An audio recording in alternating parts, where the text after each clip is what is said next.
Hello everyone. A very warm welcome to all of you. Welcome to the class. आज के इस lecture में हम लोग एक्सक्रीटरी सिस्टम जो है उसको डिस्कस करेंगे. पहले मैं आपको समझा देती हूँ, उसके बाद में फिर ये नोट्स जो हैं फिर इनको एक बार रीड कर लेंगे. ठीक है, तो पहले इसका एक बार ओवरव्यू ले लेते हैं. ये तो आपको पता ही होगा कि आपके पास में 2 किडनी है, राइट. तो एनाटॉमी अगर आप देखो किडनी की, अच्छा पहले मैं समझा देती हूँ, उसके बाद में फिर देखते हैं ये सारी चीजें. पहले एक बार इसका बेस बना लेते हैं, उसके बाद में फिर हम लोग स्विच करेंगे इस थ्योरी के ऊपर.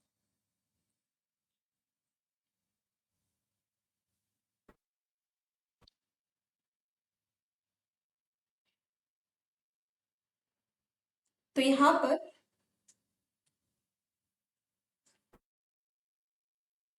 इस तरीके से एक ह्यूमन बॉडी बना लेते हैं, इस तरीके से.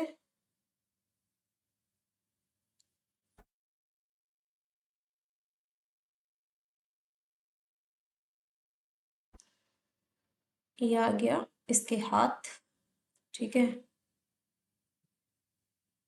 फिर ये इसके पैर,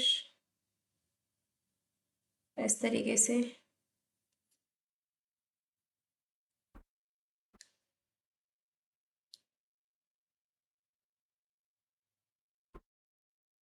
ठीक है, ये एक ह्यूमन बॉडी है, लेट्स सपोज. और यहाँ पर आपको पता है कि आपका लिवर जो है, कल मैंने आपको डाइजेस्टिव सिस्टम करवाया था. ये आपका माउथ है, ये इस तरीके से ईसोफेगस है. इसके बाद में यहाँ पर स्टमक है, फिर इसके बाद इंटेस्टाइन है, फिर इसके बाद एनस. इस तरीके से आपका ये डाइजेस्टिव ट्रैक है. अपार्ट फ्रॉम दैट यहाँ पर आपका प्रेजेंट होता है कहीं ना कहीं लिवर. यहाँ क्या प्रेजेंट होता है? लिवर प्रेजेंट होता है. लिवर को थोड़ा सा यहाँ पर कर देते हैं जूम. आपके लिवर के अंदर क्या प्रोसेस चलता है, ये लेट सपोज आपका लिवर है. तो लिवर के अंदर क्या होता है? लिवर के अंदर आपको पता है यूरिया बनता है. यूरिया आपको पता है ना, लिवर के अंदर ही, अगर आप लोगों ने बायोकेमिस्ट्री पढ़ा होगा, तो यूरिया साइकिल आपके लिवर में चलती है, राइट. यूरिया साइकिल कहाँ चलती है? लिवर में. तो यहाँ पर आपका जो यूरिया है वो कहाँ बन गया? लिवर के अंदर जो आपका यूरिया बन गया. अब यहाँ पर थोड़ा सा इसको मैं और डिटेल में करवा देती हूँ. चलो, इस तरीके से लेट सपोज ये पूरा आपका क्या है, ये है आपका लिवर है, लेट सपोज. अब आपको पता है पूरा बॉडी आपका सेल से मिलके बनता है, ये भी बहुत सारे सेल से मिलके बना होगा. बहुत सारे सेल यहाँ पर प्रेजेंट होंगे, मिलियंस ऑफ सेल्स होते हैं आपके बॉडी में, राइट. सेल से टिश्यू, टिश्यू से फिर ऑर्गन, ऑर्गन से ऑर्गन सिस्टम, ऐसे आपका पूरा बॉडी बनता है. तो यहाँ पर ये बहुत सारे सेल्स हैं. इन सेल का नाम क्या होता है? लिवर के जो सेल्स होते हैं, क्योंकि आप लिवर को हिपैटोसाइट बोलते हो. क्या बोलते हैं लिवर को? हिपैटोसाइट. तो लिवर के जो सेल्स होते हैं ना, आप उनको हिपैटिक सेल्स बोलते हो. क्या बोलते हो? Hepatic sales. अब मैं इसको हटा देती हूँ सेल्स को. तो लिवर में जो सेल्स हैं वो हिपैटिक सेल है. अब यहाँ पर मैं एक एक सेल अज्यूम करती हूँ कि लिवर के अंदर आपका ये एक सेल है. ये एक सेल अज्यूम कर लेते हैं. सेल तो बहुत सारे होंगे, लेकिन हम एक ही सेल बना रहे हैं. अभी सेल के अंदर आपको पता है माइटोकॉन्ड्रिया भी प्रेजेंट होगा. सेल के अंदर क्या प्रेजेंट होगा? माइटोकॉन्ड्रिया भी प्रेजेंट होगा. ये बाकी जो है ये साइटोसोल है हमारा, ठीक है. तो यहाँ पर क्या होता है? यहाँ पर माइटोकॉन्ड्रिया के अंदर क्या देखने को मिलता है? माइटोकॉन्ड्रिया के अंदर जैसे यहाँ पर लेट सपोज ये माइटोकॉन्ड्रिया इस तरीके से बना लेते हैं. ये आपका माइटोकॉन्ड्रिया है, ठीक है. तो आप जैसे फूड वगैरह इंटेक करते हो, जैसे आपने फूड वगैरह इंटेक किया, इंटेक करने के बाद में ये इंटेस्टाइन में जाता है. इंटेस्टाइन में जाने के बाद में यहाँ पर ये इसको एब्जॉर्ब कर लिया जाता है. जैसे ग्लूकोज हो गया, अमीनो एसिड्स हो गए, ठीक है, प्रोटीन्स हो गया, फैट हो गया, सबको ब्लड में ले लिया जाता है. अब आपको पता है आपका ब्लड तो पूरे बॉडी में रेगुलेट करता है, तो ये ब्लड गया होगा लिवर में भी, ठीक है. अब लिवर में आपका ब्लड गया है और ब्लड के साथ साथ में उसने क्या क्या चीजें एब्जॉर्ब कर रखी है? ग्लूकोज भी ले रखा है, अमीनो एसिड्स भी हैं, इसके अलावा प्रोटीन्स भी है, लिपिड भी है, ठीक है, वाटर भी है. जितनी भी चीजें इसको लेनी थी, आयंस भी हैं, विटामिन भी है, फूड से वो सारी चीजें इसने ले ली हैं. तो ब्लड के थ्रू वो पूरे बॉडी में आपके घूम रही होंगी, तो लीवर में भी गई होंगी। तो जब वो लीवर में पहुंच जाती हैं, तो लीवर में जाने के बाद में लेट सपोज आपका आपने फूड के थ्रू जो एक अमीनो एसिड लिया, लेट सपोज यहाँ पर है glutamate. 20 types of amino acid पढ़े होंगे ना आपने, तो ग्लूटामेट अमीनो एसिड, क्योंकि फूड से ये एब्जॉर्ब किया गया है। और उसके बाद में आपको पता है कि जो जैसे कल मैंने अमीनो एसिड एब्जॉर्प्शन करवाया था ना, तो अमीनो एसिड जो होते हैं वो क्या करते हैं, एच पॉजिटिव के हेल्प से जो है सॉरी एन पॉजिटिव के हेल्प से क्या करते हैं, बॉडी के अंदर एंटर करते हैं। और डाई या ट्राइपेप्टाइड फॉर्म में है, तो फिर वो किसके हेल्प से जाते हैं, वो एन पॉजिटिव की हेल्प से पैप्टी 1 चैनल के थ्रू हमारे क्या करते हैं, एब्जॉर्ब किए जाते हैं। इंटेस्टाइन में जाते हैं, इंटेस्टाइन से फिर ब्लड में जाते हैं। तो ब्लड में जब आपके अमीनो एसिड चले गए, तो वो पूरे बॉडी में आपके घूम रहे होंगे। ठीक है, तो यहाँ पर लीवर में भी आए होंगे। तो लीवर में क्या किया, यहाँ पर लीवर में जो सेल है, सेल ने उनको पकड़ा। ठीक है, ये एक सेल का हम लोग देख रहे हैं यहाँ पर। तो यहाँ पर क्या होता है, यहाँ पर alpha keto glutarate, alpha keto glutaric acid, alpha keto glutaric acid जो होता है, यहाँ पर क्या किया जाएगा, इसको यहाँ से रिलीज होगा और यहाँ पर क्या बनेगा, यहाँ पर बन जाएगा आपका NH2 और कार्बन डाइऑक्साइड। तो ये क्या करेंगे, यहाँ पर ये NH2 और कार्बन डाइऑक्साइड एटीपी को यूज करेंगे। 2 मॉलिक्यूल ऑफ एटीपी को हाइड्रोलाइज किया जाएगा, किसमें, एडीपी में, और इनऑर्गेनिक फॉस्फेट में ये ब्रेक होगा हाइड्रोलाइज होके। और यहाँ पर क्या बना दिया जाएगा, यहाँ पर जो है कार्बोनिल का फॉर्मेशन होगा, किसका, कार्बोनिल का, कार्बोनिल फॉस्फेट, कार्बोनिल फॉस्फेट। ठीक है, कार्बोनिल फॉस्फेट यहाँ पे बनेगा। उसके बाद में क्या होता है, जो कार्बोनिल फॉस्फेट होता है क्या करता है, यहाँ पर और भी अमीनो एसिड होंगे, यहाँ पर और भी अमीनो एसिड होंगे। इसको दोबारा से बना देते हैं क्योंकि छोटा रह गया था आपका माइटोकॉन्ड्रिया। तो यहाँ पर ये आपका माइटोकॉन्ड्रिया है। तो यहाँ पर और अमीनो एसिड, लेट सपोज यहाँ पर आर्जिनिन है, तो यहाँ पर सॉरी ऑर्निथीन है, सॉरी ऑर्निथीन है, लेट सपोज यहाँ पर। तो यहाँ पर जो कार्बोनिल फॉस्फेट होते हैं क्या करता है, ऑर्निथीन के साथ मिलके, ये क्या करेगा, ये ऑर्निथीन के साथ मिलके क्या बना देता है, सिट्रुलिन बना देता है। ये मैं एक्स्ट्रा बता रही हूँ आप लोगों को, ठीक है, ये बायोकेमिस्ट्री का पोर्शन है ये।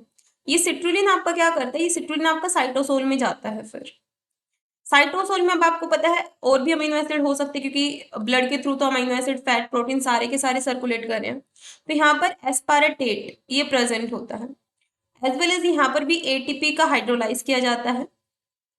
तो यहाँ पर क्या बनता है, यहाँ पर बनता है आर्जिनो सक्सिनेट,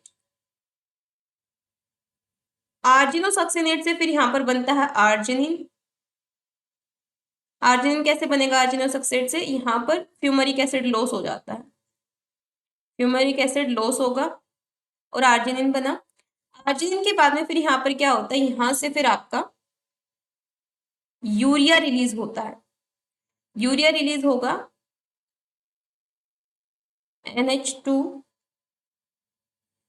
CONH2। ठीक है, तो यहाँ पर आपका यूरिया रिलीज होता है और यहाँ से फिर जैसे यूरिया रिलीज होगा ये वापस से सिट्रुलिन में कन्वर्ट हो जाता है। तो ये साइकिल ऐसे चलती रहती है। तो यहाँ पर क्या है, इस तरीके से यूरिया यहाँ पर बना। तो ये जो यूरिया है, अब ये यूरिया यहाँ पर इस सेल में बना है, तो यहाँ से भी ब्लड जा रहा होगा, तो ब्लड में अब यूरिया भी है। लीवर ने क्या बना दिया, यूरिया। अब वो यूरिया भी आपके पूरे बॉडी में घूम रहा है, यूरिया, समझ रहे हो।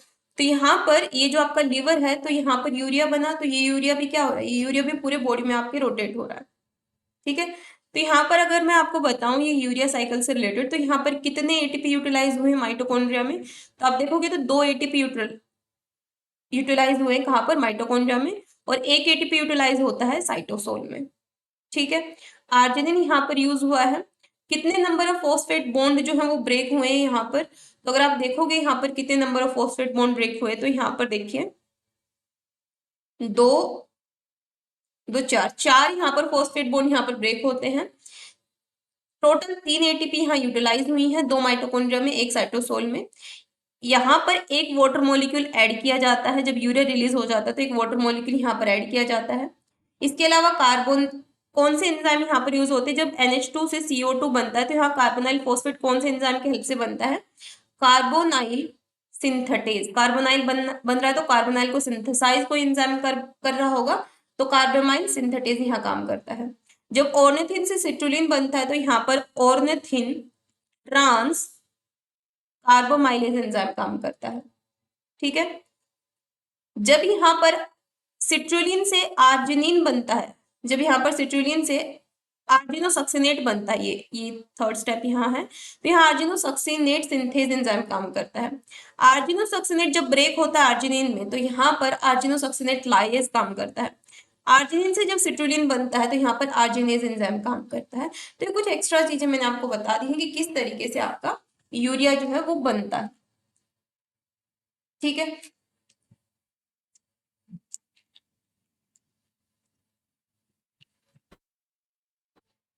अब ये जो यूरिया है, ये यूरिया आपके ब्लड से होता हुआ आपके हार्ट में भी जाएगा। यहाँ पर आपका हार्ट होगा, ठीक है, यहाँ पर हार्ट है, तो ये ब्लड से होता होता था, क्योंकि आपका पूरा का पूरा ब्लड जो है वो कहाँ से सर्कुलेट करता है, आपके हार्ट से। ऑक्सीजनेटेड ब्लड जाएगा, आएगा पूरे बॉडी में, फिर डीऑक्सीजनेटेड ब्लड वापस हार्ट में जाएगा, फिर ऑक्सीजनेटेड बन के फिर आएगा। तो पूरा इस तरीके से पूरा सर्कुलेशन चलता है आपके ब्लड का। तो यहाँ पर ये यहाँ से होता होता होता होता फिर आपका ब्लड गया होगा हार्ट में, हार्ट से होता होता होता होता गया होगा फिर किडनी में। कहाँ गया होगा? किडनी में। और किडनी आपकी इस तरीके से दो किडनी प्रेजेंट होती है, तो यानी यूरिया अब आपका कहाँ पहुंच गया? किडनी में। तो इस तरीके से फिर एक्सक्रीटरी सिस्टम इस तरीके से स्टार्ट होता है, क्योंकि अब यूरिया आपका पहुंच गया है किडनी में। यूरिया के साथ साथ ब्लड में और भी चीजें गई होंगी। आपके ब्लड में ग्लूकोज भी है, आपके ब्लड में अमीनो एसिड्स भी हैं, आपके ब्लड में प्रोटीन्स भी हैं, आपके ब्लड में आयंस भी हैं, आपके ब्लड में विटामिन भी हैं, और पैरेलली लीवर ने यूरिया बना के भी यहाँ पर डाल दिया है। तो ये सारी चीजें कहाँ जाती हैं? सारी चीजें किडनी में जाती हैं। अब हमें glucose, amino acid, protein, ions, vitamin, इनको तो आप लोगों को एक्सक्रीट आउट नहीं करना ना बॉडी से, तो इसलिए पूरा मैकेनिज्म ये चलता है इनको निकालने का भी, कि ये गलती से चले ना जाए बॉडी से बाहर। तो इनको पूरा रीअब्जॉर्प्शन को पूरा मैकेनिज्म यहाँ पर चलेगा। तो यहाँ पर जब मैं आपको ट्यूबुलर रीअब्जॉर्प्शन समझाऊंगी तो समझ जाना वो चल क्यों रहा है वो रीअब्जॉर्प्शन। ठीक है।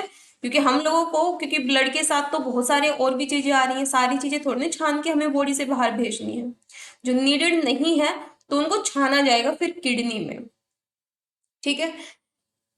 तो ये चीज आपको समझ में आई। फिर इसके बाद में किडनी से जो जो चीजें आपकी अब बॉडी से आपको एलिमिनेट करनी है वो कहाँ जाएंगी? वो जाएंगी आपकी यहाँ पर यूरिनरी ब्लैडर में। यहाँ पर आपका यूरिन जो है वो कलेक्ट होता है, उसके बाद में फिर यूरेथ्रा के थ्रू एलिमिनेट कर दिया जाता है बॉडी से। ठीक है। इतनी चीज क्लियर है। तो यहाँ पर आपके पास में ये दो किडनी है, ये दो यहाँ पर जो आपको दिख रहे हैं, एक ये दोनों किडनी से अटैच, ये दो यूरेटर हैं, एक यूरिनरी ब्लैडर है, और एक जो है आपके पास में यूरेथ्रा है। I hope this much is clear to all of you. So kidney आपकी बीन शेप की होती है। घरों में देखा है ना, बीन्स देखे होंगे आपने, तो बीन, राजमा, राजमा देखा ना, राजमा, तो राजमा जैसा होता है वैसी आपकी किडनी होती है। कहाँ होती है? ये लास्ट थोरेसिक सेगमेंट में होती है।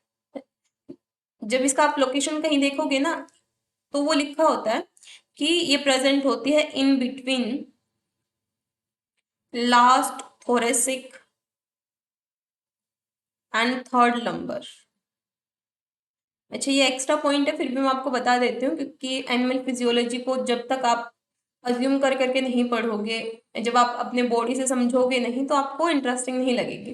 तो देखो, आपने आपका स्पाइनल कोड आपको पता है, आपको जैसे स्पाइनल कोड पूरा ऐसे इस तरीके से इतना लंबा होता है आपका स्पाइनल कोड। आपकी जो हेड वाला रीजन है ना, पीछे वाला, यहाँ से स्टार्ट होता है, लेट्स सपोज ये आपका सर है, तो यहाँ से स्टार्ट होता है और आपकी जो कमर तक ये जाती है आपकी स्पाइनल कोड। तो स्पाइनल कोड में भी जैसे ये वाला रीजन होता है, तो ये सर्वाइकल रीजन होता है। ठीक है, सर्वाइकल।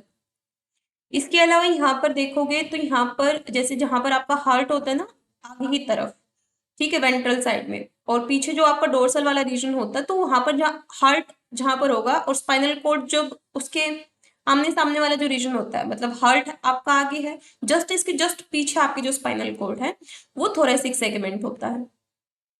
फिर उसके बाद में लंबर होता है, L1 L2 L3, तो फिर ये लंबर होता है। आपकी जो किडनी होती है ना, लास्ट थोरेसिक सेगमेंट, मान लो T3 T4 T5, तो लास्ट थोरेसिक सेगमेंट और लंबर, इनके बीच में यहाँ पर आपकी आगे की तरफ किडनी होती है। समझ में आया मैं क्या कहना चाह रही हूँ? पीछे की तरफ तो आपकी क्या चल रही है, स्पाइनल कॉर्ड। स्पाइनल कॉर्ड में ये सर्वाइकल रीजन है, इसके बाद में जहाँ आपका हार्ट है इसके पीछे थोरेसिक रीजन है, यहाँ लंबर है, तो यहाँ पर थोरेसिक और लंबर के जस्ट बीच में यहाँ आपकी किडनी होती है। ठीक है, तो एक्स्ट्रा चीज है, इसको मैं हटा देती हूँ इन सारी चीजों को, इसको भी मैं हटा देती हूँ। ये एक बेस है कि किस तरीके से पूरा आपका जो एक्सक्रीटरी सिस्टम है वो किस तरीके से चलता है। आई होप ये बेसिक सी चीज आपको क्लियर हो गई।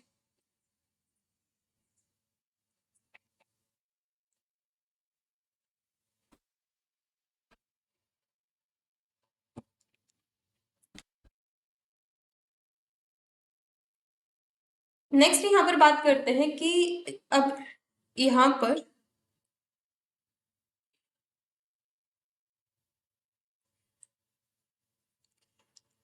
ये आपका हार्ट है, ये मैं केवल आपको एक एक होता है ना कि एक नींव बनाना, फिर उसके बाद फिर पढ़ना स्टार्ट करेंगे, तो अभी केवल मैं आपको समझा रही हूँ बेसिक बेसिक चीजें, तो समझ लो अब इनको किस तरीके से आपका जो पूरी ब्लड के थ्रू सारी चीजें कैसे किडनी में जाती हैं, अभी तो हम उसको ही समझ रहे हैं। ये आपका हार्ट है, लेट्स सपोज यहाँ पर,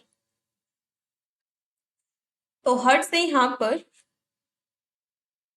ये मान लो एओर्टा है, ठीक है। इसके बाद में लेट्स सपोज यहाँ पर ये आपकी किडनी है, ठीक है। अब जो आपके हार्ट से होता हुआ आपका ब्लड कहाँ गया, किडनी के पास आ गया है।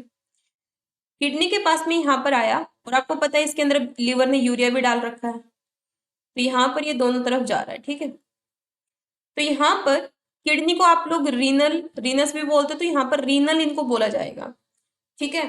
तो किडनी को रीनल बोलते हैं, तो यहाँ पर इसलिए इसको रीनल आर्टरी रीनल वेन यहाँ पर बोला जाएगा। तो ये ऑक्सीजनेटेड ब्लड है, साथ में आपको पता है यहाँ पर यूरिया भी है, यहाँ पर ग्लूकोज भी है, प्रोटीन्स भी है, सारी चीजें इस ब्लड के अंदर सब चीजें तैर रही हैं। तो ये सारी चीजें कहाँ जाती है, सारी चीजें पहुंच जाती है आपकी किडनी में। कहाँ पहुंच जाती है, किडनी में। किडनी में भी जब आप देखोगे तो किडनी में यहाँ पर ना आपको एक, दोनों किडनी किडनी के ऊपर एक ग्लैंड होती है, एड्रेनल ग्लैंड, जिसको हम लोग एंडोक्राइन ग्लैंड भी बोलते हैं। एंडोक्राइनोलॉजी में देखेंगे हम लोग, एंडोक्राइन ग्लैंड है ये, यहाँ पर प्रेजेंट होती है, ठीक है। अब यहाँ पर जो आपकी किडनी होती है ना, वो भी ऐसी नहीं होती, इस तरीके से दो रीजन होते हैं। जो इसका आउटर रीजन होता है इसको बोलते हैं कॉर्टेक्स, और ये जो अंदर वाला होता है ये होता है मेडुला। ये दो रीजन होते हैं आपके। और यहाँ पर एक और स्ट्रक्चरल और फंक्शनल यूनिट, यानी किडनी में जो मेन काम करता है वो कौन है। जैसे आपके बॉडी पूरा सेल से मिलके बनता है, बेसिक सारा काम सेल कर रही है, अब बहुत सारे सेल मिल गए, अब जैसे कि पूरी क्लास आपकी बन रही है बच्चों से, तो आप बोलते हैं हम क्लास को पढ़ा के आए हैं, लेकिन मेन आप एक इंडिविजुअल बच्चे को पढ़ा के आए हो। तो वैसे आपका बॉडी बनता सेल से मिलके बनता है, सारा स्ट्रक्चर और फंक्शन आपके सेल बनाते हैं। वैसे ही यहाँ पर भी जो स्ट्रक्चरल फंक्शनल यूनिट होती है किडनी की, फंक्शनल यूनिट, वो नेफ्रॉन होती है। तो यहाँ पर नेफ्रॉन जो है वो प्रेजेंट होते हैं। नेफ्रॉन भी दो तरीके के होते हैं, जक्स्ट्रा मेडुलरी और कॉर्टेक्स। जक्स्ट्रा मेडुलरी नेफ्रॉन होता है, और इसके अलावा जक्स्ट्रामेडुलरी मेनली एक उसका लूप ऑफ हैनले जो है वो लंबा होता है, ठीक है। तो यहाँ पर जो मेन जो प्रेजेंट होता है कोर्टिकल कोर्टिकल नेफ्रॉन प्रेजेंट होता है। दो तरीके के नेफ्रॉन होते हैं, कोर्टिकल नेफ्रॉन और जक्स्ट्रा मेडुलरी नेफ्रॉन। जिसका लॉन्ग लूप ऑफ हैनले होता है उसको जक्स्ट्रा मेडुलरी नेफ्रॉन बोलते हैं, ये बाद में हम लोग देख लेंगे। अभी के लिए इतना ध्यान रखो कि आपका जो किडनी है, किडनी में मेन फंक्शनल यूनिट जो है वो नेफ्रॉन प्रेजेंट होती है आपकी।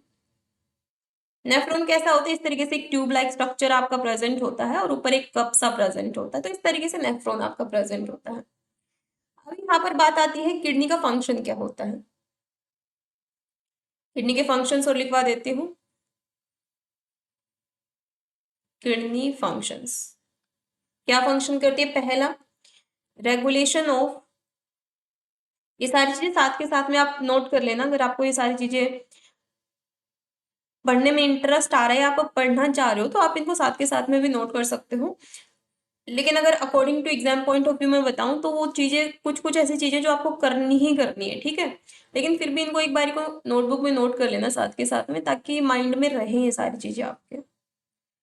सो रेगुलेशन ऑफ, इसको मैं अच्छे से उतार देती हूँ इस वाली चीज को, क्योंकि अच्छे से लिख देती हूँ यहाँ पर।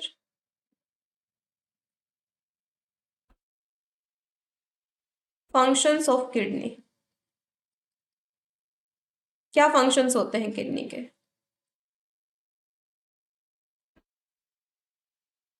पहला फंक्शन,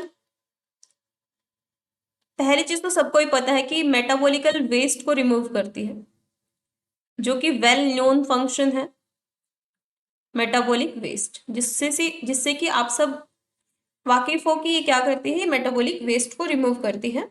जो भी फॉरेन केमिकल्स होंगे उनको क्या करती है, बॉडी से एलिमिनेट करने का काम करती है किडनी। इसी के साथ क्या करती है, इसी के साथ प्रोडक्शन ऑफ हार्मोन, हार्मोन का प्रोडक्शन भी करती है। कैसे? ग्लैंड, एड्रिनल ग्लैंड यहाँ पर प्रेजेंट है ना, सो प्रोडक्शन ऑफ हार्मोन्स, ये भी ये फंक्शन परफॉर्म करती है, प्रोडक्शन ऑफ हार्मोन्स या फिर इंजाइम्स। इसके अलावा और क्या करती है, इसके अलावा ये ग्लूकोनियोजेनेसिस भी करती है। क्या करती है? ग्लूकोनियोजेनेसिस। और क्या करती है इसके अलावा, ये रेगुलेट करती है water, regulation of water body में, क्योंकि यूरिन का प्रोडक्शन वगैरह आप देख रहे हो ना, तो regulation of water, acid base balance को मेंटेन करके रखेगी। मान लो कि आपकी बॉडी बहुत ज्यादा एसिडिक है, तो ये H पॉजिटिव आयंस को क्या कर देती है, यूरिन के थ्रू बाहर निकाल देती है, एसिड बेस बैलेंस करके रखती है। इसी के अलावा क्या करती है, इराथ्रोपोइटिन यानी जो आरबीसी प्रोडक्शन है उसको भी कंट्रोल करती है। आरबीसी या इरेथ्रोसाइट प्रोडक्शन, ठीक है। तो यहाँ पर जो मैंने प्रोडक्शन ऑफ हार्मोन और ये लिखा है मैंने यहाँ पर, इसके अलावा यहाँ पर आप एक एंजाइम के बारे में पढ़ोगे, रेनिन एंजाइम के बारे में, ठीक है। तो मेनली यहाँ पर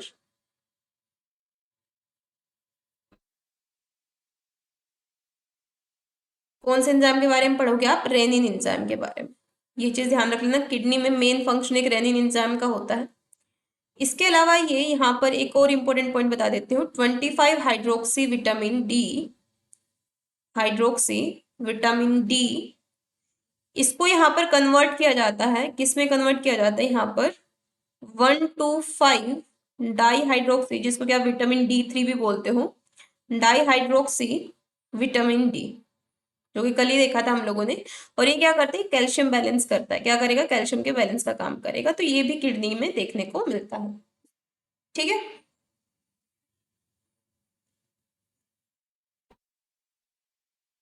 अब किडनी का आपको पता है मेडुला पोर्शन होता है, इसके अलावा यहाँ पर आपका कोर्टेक्स वाला रीजन होता है, जिसके अंदर आपको बहुत सारे यानी रीनल फेसिया और रीनल कैप्सूल, इसके अलावा adipose tissue, major calyx, minor calyx, ये सारी चीजें देखने को मिलेंगी।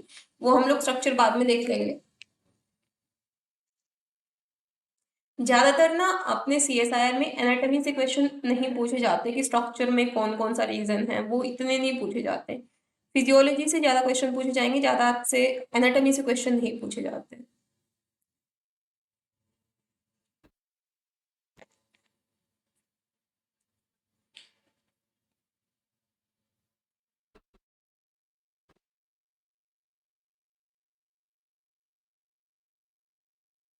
अब एक मैं बेसिक सी नॉर्मल सी चीज आपको करवा देती हूँ, बहुत बेसिक तरीके से एक ओवरव्यू मैं आपको करवा दूंगी, ताकि एक पिक्चर क्लियर हो जाए आपके माइंड में कि चलती कैसे है सारी चीजें आपके किडनी में। उसके बाद फिर हम लोग नोट्स देखेंगे। मेन फंक्शन कौन परफॉर्म करता है, आपको जैसा पता है कि मेन फंक्शन कौन परफॉर्म करेगा, मेन फंक्शन जो है वो नेफ्रॉन परफॉर्म करेगा। तो हम लोग नेफ्रॉन के बारे में देख लेते हैं। आपके नेफ्रॉन का स्ट्रक्चर कुछ इस तरीके से होता है। अब देखिए, आपको पता है कि आपका ये किडनी है, ये चीज आपको पता है कि आपका किडनी है, ठीक है। किडनी में कोर्टेक्स और मेडुला वाला रीजन होता है, जहाँ नेफ्रॉन का लोकेशन होगा वो मैं आपको बाद में करवाऊंगी, ठीक है, कि कोर्टेक्स में क्या होता है, मेडुला में क्या होता है। अभी के लिए देखो, ये किडनी है आपकी, और इस किडनी में एक ही किडनी बनाई है, यहाँ पर आपका इन कैपिलरीज के थ्रू ब्लड आता है, कैपिलरीज के थ्रू ब्लड आता है। और यहाँ पर आपका प्रेजेंट होता है क्या, यहाँ पर आपका नेफ्रॉन प्रेजेंट होगा कुछ इस तरीके से।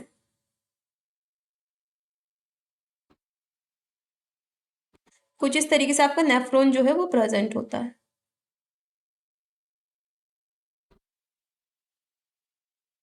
समथिंग लाइक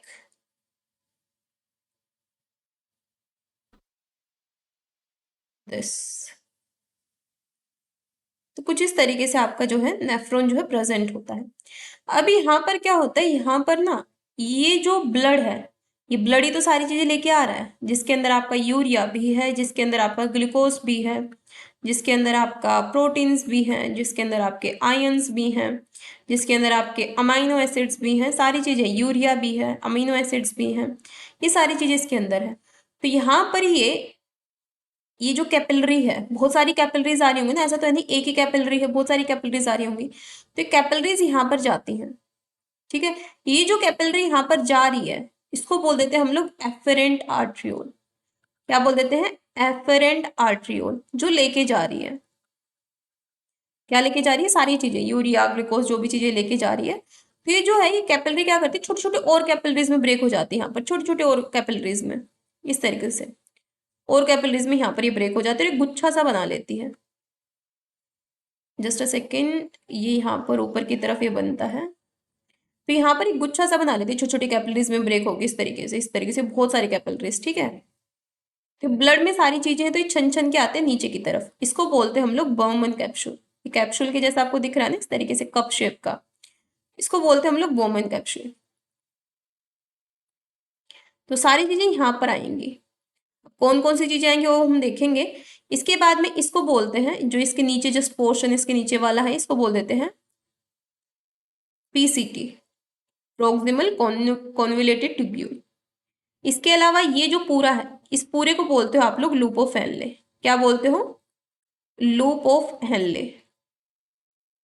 जो नीचे की तरफ आ रहा है, ये वाला जो नीचे की तरफ आ रहा है, इसको बोलते हो आप लोग डिसेंडिंग लूप ऑफ हेनले, क्योंकि नीचे की तरफ आ रहा है ना, तो इसलिए इसको बोल देते हो आप लोग डिसेंडिंग लूप ऑफ हेनले। ये ऊपर की तरफ जा रहा है, तो इसको बोल देते हो असेंडिंग लूप ऑफ हेनले, ठीक है।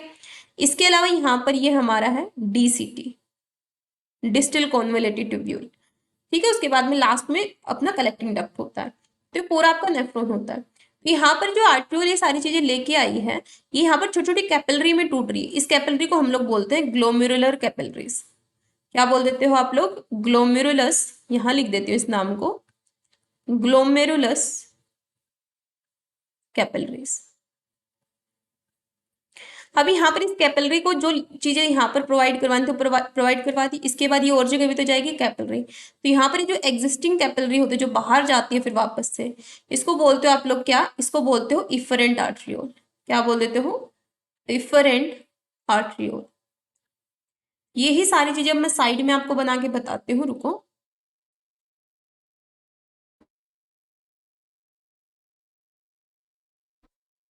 तो इस तरीके से आपका यहाँ पर,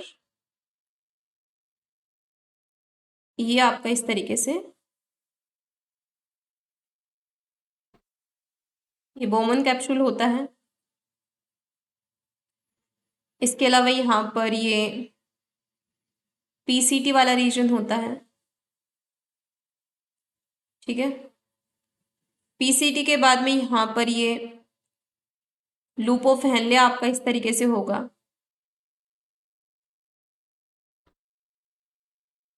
इस तरीके से लूप ऑफ हेनले होगा,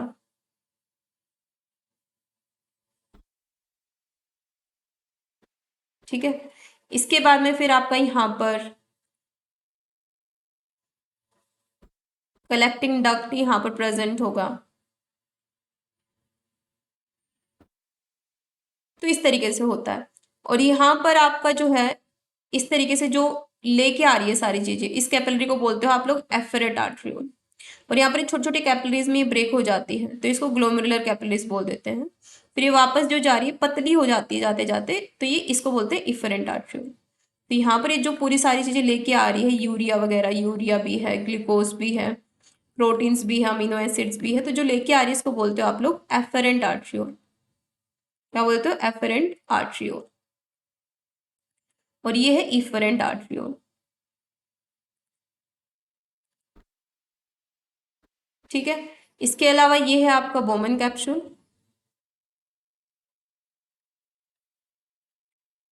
बोमन कैप्सूल, ये है आपकी PCT, ये नीचे की तरफ जा रहा है, तो descending loop of Henley, descending loop of Henley, ये ऊपर की तरफ जा रहा है तो इसको बोल देते हैं असेंडिंग लूप ऑफ हेनले, और इसको आप लोग बोल देते हो DCT।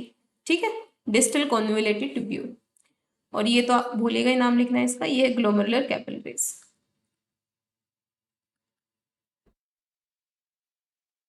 I hope this much is clear. ठीक है, ये आपका नेफ्रॉन का स्ट्रक्चर है, इजी पीजी। अब यहाँ पर ये ग्लोमेरुलर कैपिलरीज बोलो या ग्लोमेरुलस बोलो इसको, ग्लोमेरुलस। अब यहाँ पर ना जो आपका ये बोमन कैप्सूल है, जो बोमन कैप्सूल है,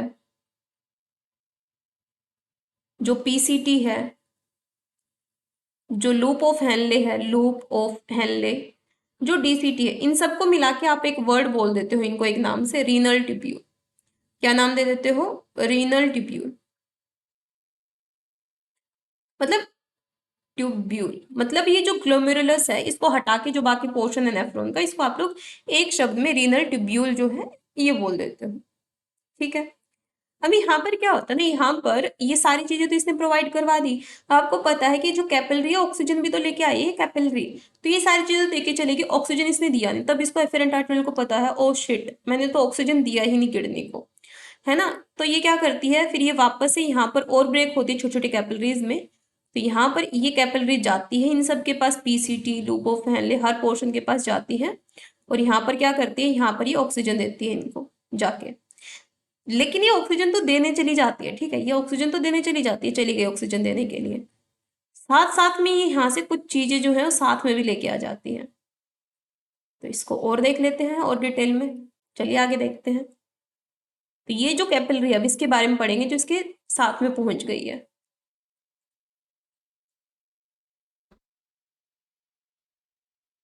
तो यहाँ यहाँ पर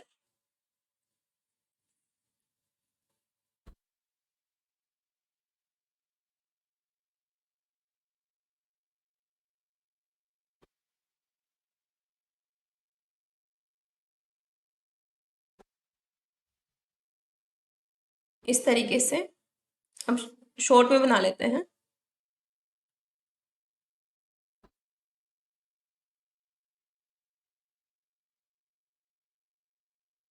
अब मैं यहाँ पर नेमिंग नहीं कर रही, अब तो आप लोग समझ ही जाओगे।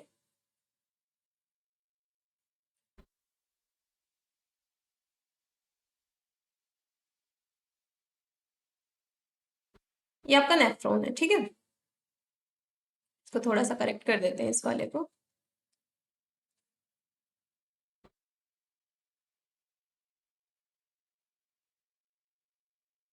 अब यहाँ पर ये एफरेंट इफरेंट और ग्लोमेरुलर कैपिलरीज और इस तरीके से, ये तो आपको क्लियर है। अब यहाँ पर एक और कैपिलरी जो इनको ऑक्सीजनेटेड ब्लड देने के लिए आती है, ये और यहाँ पर आ जाती है।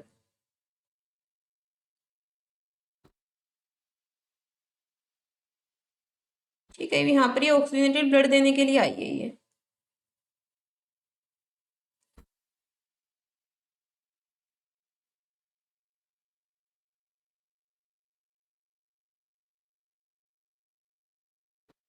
तो यहाँ पर ऑक्सीजनेटेड ब्लड तो इसने सबको दे दिया,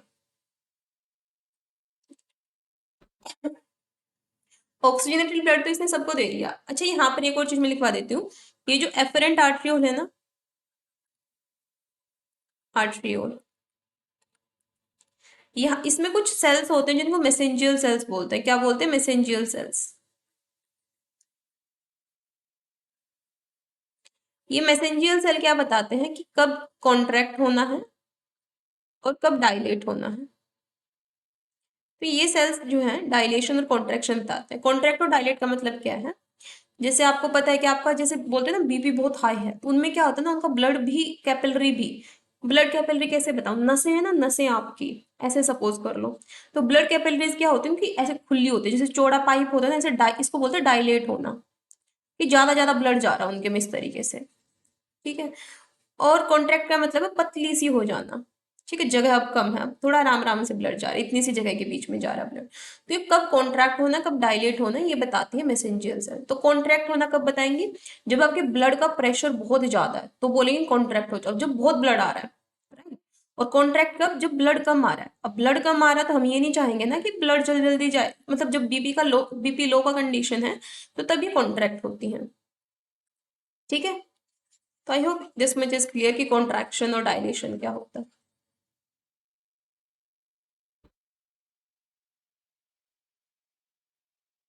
तो यहाँ पर अच्छा, एक और चीज और ध्यान रख लेना, जब आप यहाँ पर, ये तो मैंने बता दिया रीनल ट्यूब्यूल बोलते हो, अगर आप लोग को केवल माल यहाँ पर ग्लोमेरुलस और बोमन कैप्सूल को एक साथ बोलना हो तो इनको एक नाम से आप क्या बोलते हो, एक नाम से इनको आप बोल देते हो मालफिजियन, मालफिजियन बॉडी या रीनल कॉर्पस्कल, या फिर रीनल कॉर्पस्कल।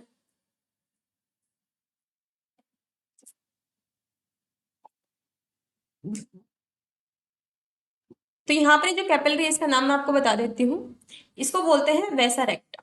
क्या बोलते हो इसको आप लोग, इसको बोलते हो vasa recta. This is a type of peritubular capillary,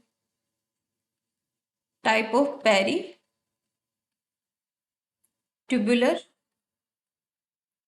capillary. ठीक है, तो अब यहाँ पर क्या होता है, अब यहाँ पर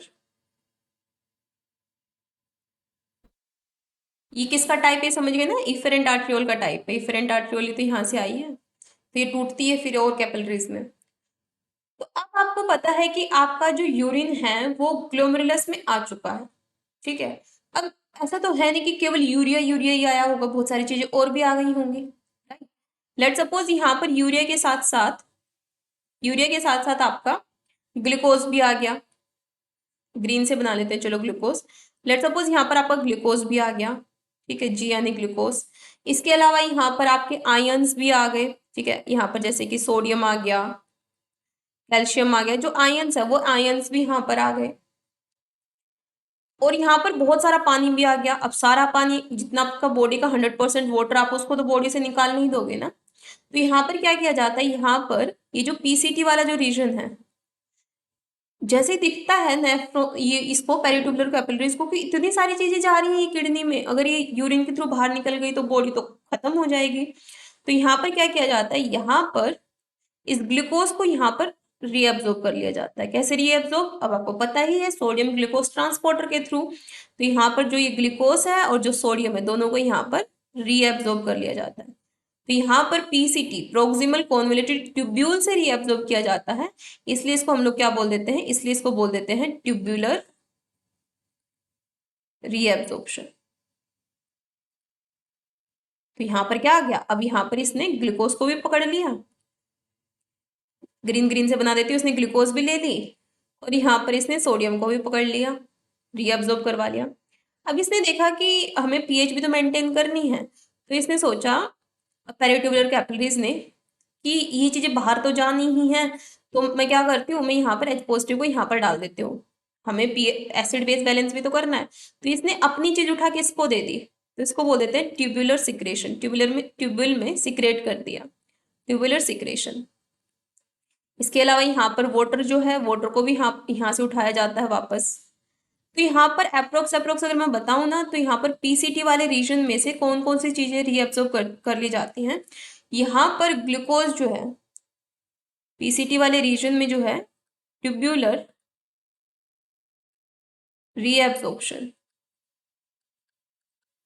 सबसे पहले तो फिल्ट्रेशन हुआ होगा, ये जो ग्लोमेरुलर कैपिलरीज है यहाँ से चीजें फिल्टर होके बोमन बोमन कैप्सूल में आई होंगी। तो सबसे पहला स्टेप तो ग्लोमेरुलर फिल्ट्रेशन होता है, ग्लोमेरुलर फिल्ट्रेशन। सबसे पहले तो यहीं से चीजें फिल्टर होके आते हैं, फिल्टर यहाँ से भी फिल्टर होके आती है, यहाँ पे फिल्टर लगा होता है, इस तरीके से कुछ सेल्स होते हैं जिनको पोडोसाइट सेल आप बोलते हो। यहाँ पर पोडोसाइट सेल होते हैं, छन्नी होते हैं, जैसे घरों में चाय छानने की छन्नी होती है, वो भी छन छन की चीजें लेती है यहाँ पर। लेकिन फिर भी आपको पता ही है, जैसे पानी में आप रेत डाल दो, कितना भी छान लो, फिर भी आपके पानी छानने के बाद भी रह जाते हैं ना पानी में। तो छान छान के बोमन कैप्सूल में लिया है हम लोगों ने ब्लड की चीजों को, लेकिन फिर भी रह गई है, तो पीसीटी एब्जॉर्ब कर लेती है, कुछ लुपोफेनले एब्जॉर्ब कर लेगा। तो यहाँ पर जो है सबसे पहला जो स्टेप है वो तो यहाँ पर हुआ ही है ग्लोमेरुलर फिल्ट्रेशन, कि जो ग्लोमेरुलर कैपिलरीज हैं उनसे चीजें बोमन कैप्सूल में फिल्टर हो के आई हैं। सबसे पहले तो हुआ ही है ग्लोमेरुलर फिल्ट्रेशन। ठीक है, कि जो चीजें जो हैं ग्लोमेरुलस टू बोमन कैप्सूल ये फिल्ट्रेशन हो जाता है।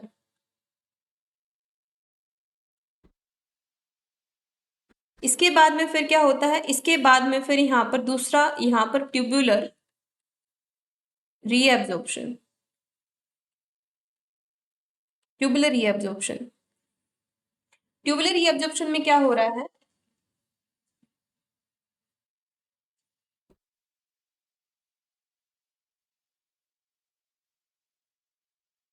तो यहाँ पर जो पीसीटी है, मैक्सिमम रीएब्जॉर्प्शन पीसीटी में ही होता है, मैक्सिमम रीएब्जॉर्प्शन अकर इन पीसीटी 70%, ठीक है, अकर इन पीसीटी। प्रोक्सिमल कॉन्वोल्यूटेड ट्यूब्यूल में ही मैक्सिमम रीअब्जॉर्प्शन देखने को मिलता है यहाँ पर। तो यहाँ पर क्या होता है, यहाँ पर पीसीटी में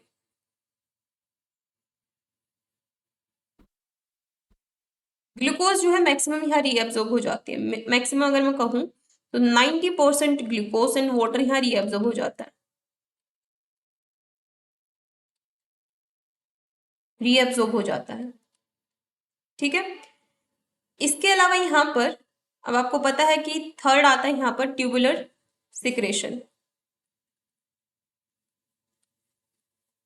ब्लड कैपिलरीज यहाँ पर कुछ चीजें डाल के भी चली जाती है। क्या चीजें डाल के चली जाती है, पीसीटी वाले रीजन में ही क्या सिक्रेशन होता है, पीसीटी में सिक्रेशन मेनली पीसीटी में के पॉजिटिव एच पॉजिटिव इनको भेज दिया जाता है ताकि ब्लड का पीएच मेंटेन रहे, टू मेंटेन पीएच। और ये जो एच पॉजिटिव है आपके यूरिन के थ्रू बॉडी से एलिमिनेट हो जाता है। कैसे भेजा जाता है, ये भेजा जाता है N positive plus H positive antiport से। ठीक है, एंटीपोड यानी सोडियम आ रहा है ब्लड में और एच पॉजिटिव को भेज दिया जा रहा है। इसके अलावा यहाँ पर नेक्स्ट आता है ये डिसेंडिंग लूपोफेनले। ये क्या है, डिसेंडिंग लूपोफेनले, ये जो नीचे की तरफ जा रहा है हमारा ये डिसेंडिंग लूपोफेनले।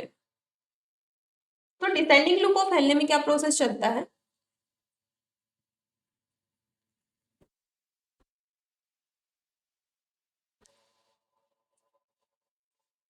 आपका डिसेंडिंग लूपोफेनले जो होता है वाटर परमेबल होता है। क्या होता है, वाटर परमेबल।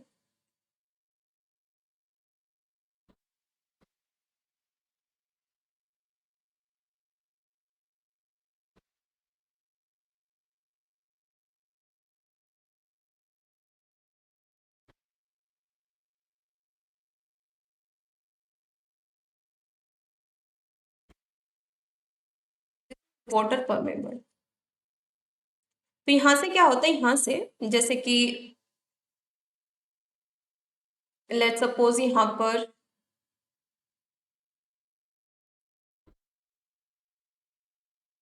आपका वाटर है, जैसे लेट सपोज यहाँ पर, तो यहाँ पर वाटर में आपके आयंस भी होंगे।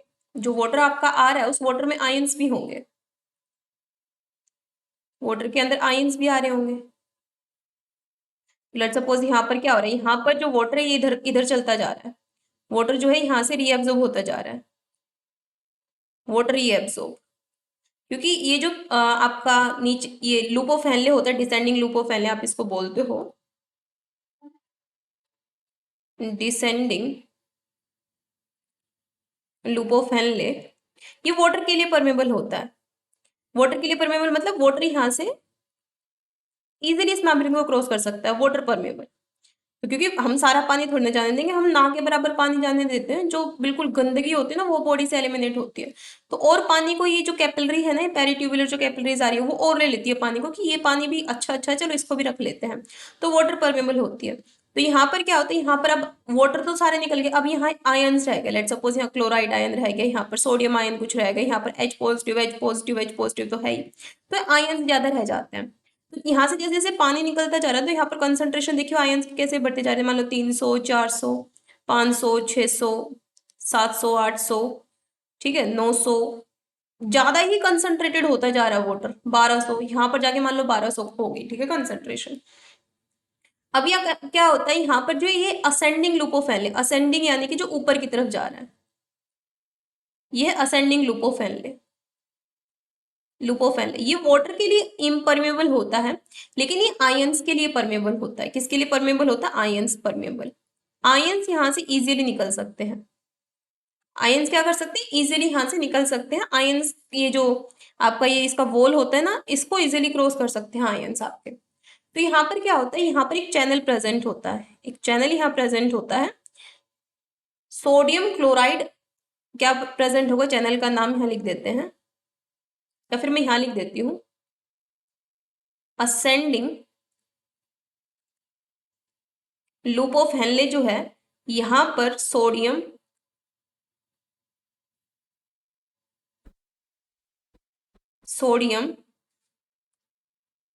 क्लोराइड एंड के पॉजिटिव सिम्पोर्ट चैनल प्रेजेंट होता है।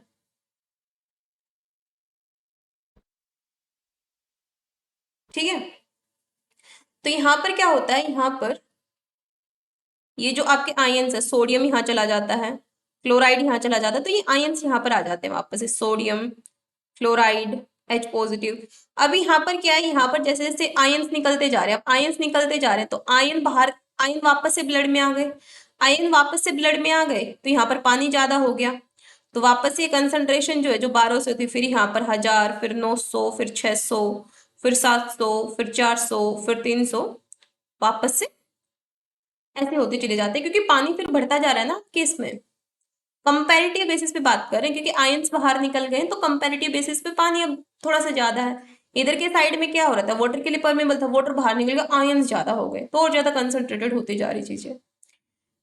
ये तो अलग से एक चीज होगी। बाकी ये चीज ध्यान रखना कि लूप ऑफ फैनले डिसेंडिंग जो है वाटर परमेबल होता है, ascending loop of Henle ion permeable होता है, उसके लिए यहाँ पर sodium chloride potassium symport channel present होता है। इसके बाद में फिर आपका चली जाती हैं चीजें डीसीटी में। डीसीटी वाला रीजन जनरली इम्परमेबल होता है, जनरली इम्परमेबल, इम्परमेबल होता है, कोई यहाँ से आना जाना नहीं होता। ये उस कंडीशन में काम करता है, डीसीटी कब काम करता है, जब ब्लड प्रेशर आपका लो होता है ना, बीपी लो होता है, तब ये एक्टिव होता है, तब ये एक्टिव होगा जब बीपी लो होगा, अदरवाइज ये इम्परमेबल होता है। आई होप ये सारी चीजें आपको हो गई होंगी क्लियर। इसके अलावा जो आपका ये डीसीटी और कलेक्टिंग डक्ट होता है ना, डीसीटी और कलेक्टिंग डक्ट में कुछ सेल्स होते हैं, इनके बारे में लिखवा देती हूँ। Late DCT and collecting duct, यहाँ पर आपके दो एपिथेलियल सेल से मिलके बनता है। दो एपिथेलियल सेल कौन कौन से होते हैं? एक होता है इंटरकैलेटेड सेल, इंटरकैलेटेड सेल, और एक होते हैं प्रिंसिपल सेल। तो जब भी आपकी ब्लड प्रेशर कंडीशन कम होती है ना, तब ये काम करते हैं। और जिनमें से जो इंटरकैलेटेड सेल्स होते हैं, ये H पॉजिटिव को सिक्रेट करते हैं। क्या करते हैं? Secrete H positive and maintain pH, यानी कि ब्लड में से H पॉजिटिव को लेके डाल देंगे डीसीटी में और पीएच को मेंटेन करेंगे। और जो प्रिंसिपल सेल्स होते हैं मेनली ये रीएब्जॉर्ब करते हैं, ये सेल रीएब्जॉर्ब करेंगे, यानी वापस से किडनी वाला जो नेफ्रॉन वाला रीजन है ना, वहां से निकालेंगे डीसीटी के, और रीएब्जॉर्ब करेंगे सोडियम को, और सोडियम की जगह सोडियम पोटेशियम लगा देंगे, तो सिक्रेट कर देंगे के पॉजिटिव को वहां पर नेफ्रॉन वाले रीजन में, और सोडियम को उठा के ब्लड में डाल देंगे। ठीक है, और इसी रीजन, ये जो प्रिंसिपल सेल होते हैं ना, इसी के पास में क्या होते हैं, रिसेप्टर्स होते हैं, and have receptor for aldosterone and anti diuretic hormone, and anti diuretic hormone. चलो ये चीज मैं आपको समझा ही देती हूँ। चलिए, जैसे यहाँ पर मान लो ब्लड प्रेशर कम है, ब्लड प्रेशर कम है, लो, यहाँ आपका रास सिस्टम चलता है, रेनिन एंजियोटेंसिनोजन जो सिस्टम है, ये आपका यहाँ पर चलता है। इसको क्या बोलते हो आप लोग? जब आपका ब्लड प्रेशर कम होता है तो क्या कैसी चीजें यहाँ पर देखने को मिलती हैं? Renin, angiotensinogen, aldosterone system. तो देखिए कैसे होगा। पहली चीज तो आपको पता है कि आपका जो एफेरेंट आर्ट्रियोल होता है, एफरेंट आर्ट्रियोल, इसको मैसेंजियल सेल सिग्नल दे देंगे। मैसेंजियल सेल जो है ये इसको बोलेंगे क्या कि ब्लड प्रेशर कम है तो अब डायलेट मत हो, अब कॉन्ट्रैक्ट हो जाओ, तो ये कॉन्ट्रैक्ट हो जाएंगे। ठीक है, पहली चीज तो ये देखने को मिलेगी। दूसरा यहाँ पर क्या होता है, दूसरा यहाँ पर ये आपको पता है कि ये आपका इस तरीके से बाउमन कैप्सूल है, ये यहाँ पर फिर पीसीटी है, फिर यहाँ पर ये आपका लूप ऑफ हेनले है, डिसेंडिंग लूप ऑफ हेनले, फिर ये आपका यहाँ पर इस तरीके से ये यहाँ पर थोड़ा सा थिक सा होता है ये असेंडिंग लूप ऑफ हेनले, फिर यहाँ पर ये आपका डीसीटी है, फिर ये कलेक्टिंग डक्ट है। इस तरीके से आपका नेफ्रॉन होता है। तो जनरली तो डीसीटी वाला ये जो रीजन है, ये जो डीसीटी वाला रीजन है ये इम्परमेबल होता है, कोई काम धंधा नहीं करता ये इतना। लेकिन जब इसको पता चला कि ब्लड प्रेशर कम है तो उस कंडीशन में यहाँ पर एक मैक्युला डेंसा नाम का सेल होता है, एक मैक्युला डेंसा सेल होता है, ये बना लेते हैं, ये एक सेल है मैक्युला डेंसा, मैक्युला डेंसा। अब देखिए इसको कैसे पता चलता है ब्लड प्रेशर कम है। आपको पता है कि जब ब्लड प्रेशर कम है तो पानी कम जाएगा आपके बॉडी से, कम बाहर निकाला जाएगा। क्यों? क्योंकि फिर हमें तो बॉडी तो मेंटेनेंस करती है ना पूरा, तो यहाँ पर पानी कम जा रहा है और यहाँ पर आयंस ज्यादा जा रहे हैं। आयंस क्या है? ज्यादा जा रहे हैं। इसने देखा यहाँ पर सोडियम भी जा रहा है बाहर की तरफ, के पॉजिटिव भी जा रहा है। इसने सोचा ये इतना नमकीन नमकीन सा क्यों है यहाँ पर। तो मैक्युलर डेंसा को पता चलता अच्छा इतना ज्यादा सोल्टी चीजें जा रही है, इसका मतलब ब्लड प्रेशर कम है। तो मैक्युलर डेंसा जो है ये भागा भागा जाता है इस एफेरेंट आर्ट्रियोल के पास में। यहाँ पर ये एफेरेंट आर्ट्रियोल होगा ना, इस एफेरेंट आर्ट्रियोल के पास जाएगा। इस एफेरेंट आर्ट्रियोल को बोलेगा कि सुन ब्लड प्रेशर कम आ रहा है। ये इसके पास जाता है एफेरेंट आर्ट्रियोल के पास, ठीक है, ये एफेरेंट आर्ट्रियोल है। इसके पास जाएगा, बोलेगा बीपी लो। तो ये बोलता है तो मैं क्या करूं, तो ये बोलता है मैं क्या करूं फिर। तो इसको मैक्युलर डेंसा बोलता है कि तू रेनिन सिक्रेट करना, तेरे पास एक सीक्रेट हथियार भी तो है रेनिन, रेनिन को सिक्रेट कर। फिर बोलता ठीक है मैं तो सिक्रेट कर दूंगा। इसने कर दिया रेनिन को सिक्रेट, रेनिन को रिलीज कर दिया यहाँ पर। अब रेनिन रिलीज होके क्या करता है, अब आगे देखिए। आपका ये बॉडी है, पूरा बॉडी बना लेते हैं यहाँ पर एक तरीके से। आपके बॉडी में बहुत सारे पार्ट्स होते हैं, जैसे कि आपको पता है लीवर वगैरह, ये सारी चीजें आपके बॉडी में प्रेजेंट होती हैं। तो यहाँ पर बना लेती हूँ मैं लिवर। ये लिवर है आपके बॉडी में।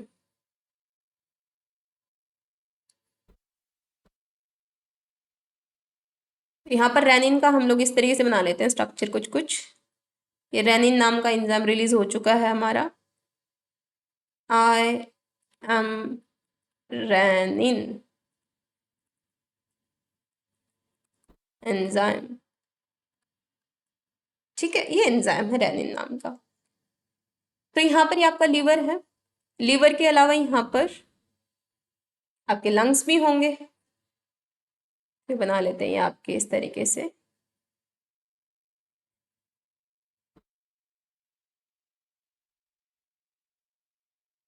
आई थिंक ये कुछ अलग ही तरीके के लंग्स बन रहे हैं। तो यहाँ पर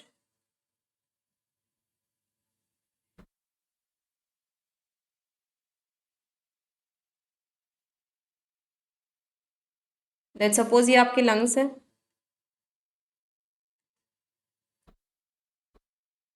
ये लंग्स है, ठीक है। लीवर और लंग्स तो समझ गए होंगे ना, लंग्स आपके रेस्पिरेटरी सिस्टम में काम करते हैं, रेस्पिरेशन में। तो यहाँ पर ये आपका लंग्स है। तो यहाँ क्या होता है, यहाँ पर लीवर में आपका एक बंदा बैठा होता है। बना देते हैं यहाँ पर इस तरीके से, थोड़ा गुमसुम है ये। अब मैं कहानी की जैसा आपको समझा रही हूँ, रियल में मत समझ लेना, कोई इंसान ही बैठा है। इसका नाम है क्या, इसका नाम है एनजीओ टेंसिनोजन। अब ब्लड प्रेशर कम है, ये बोलता है कि ब्लड प्रेशर कम है, मैं कुछ कर भी नहीं सकता, मैं बहुत टेंशन में हूँ, इसलिए इसका नाम ही एंजियोटेंसिनोजन कर दिया। तो यहाँ पर रेनिन आता है भागा भागा, ये हमारा रेनिन है, ये है अपना रेनिन।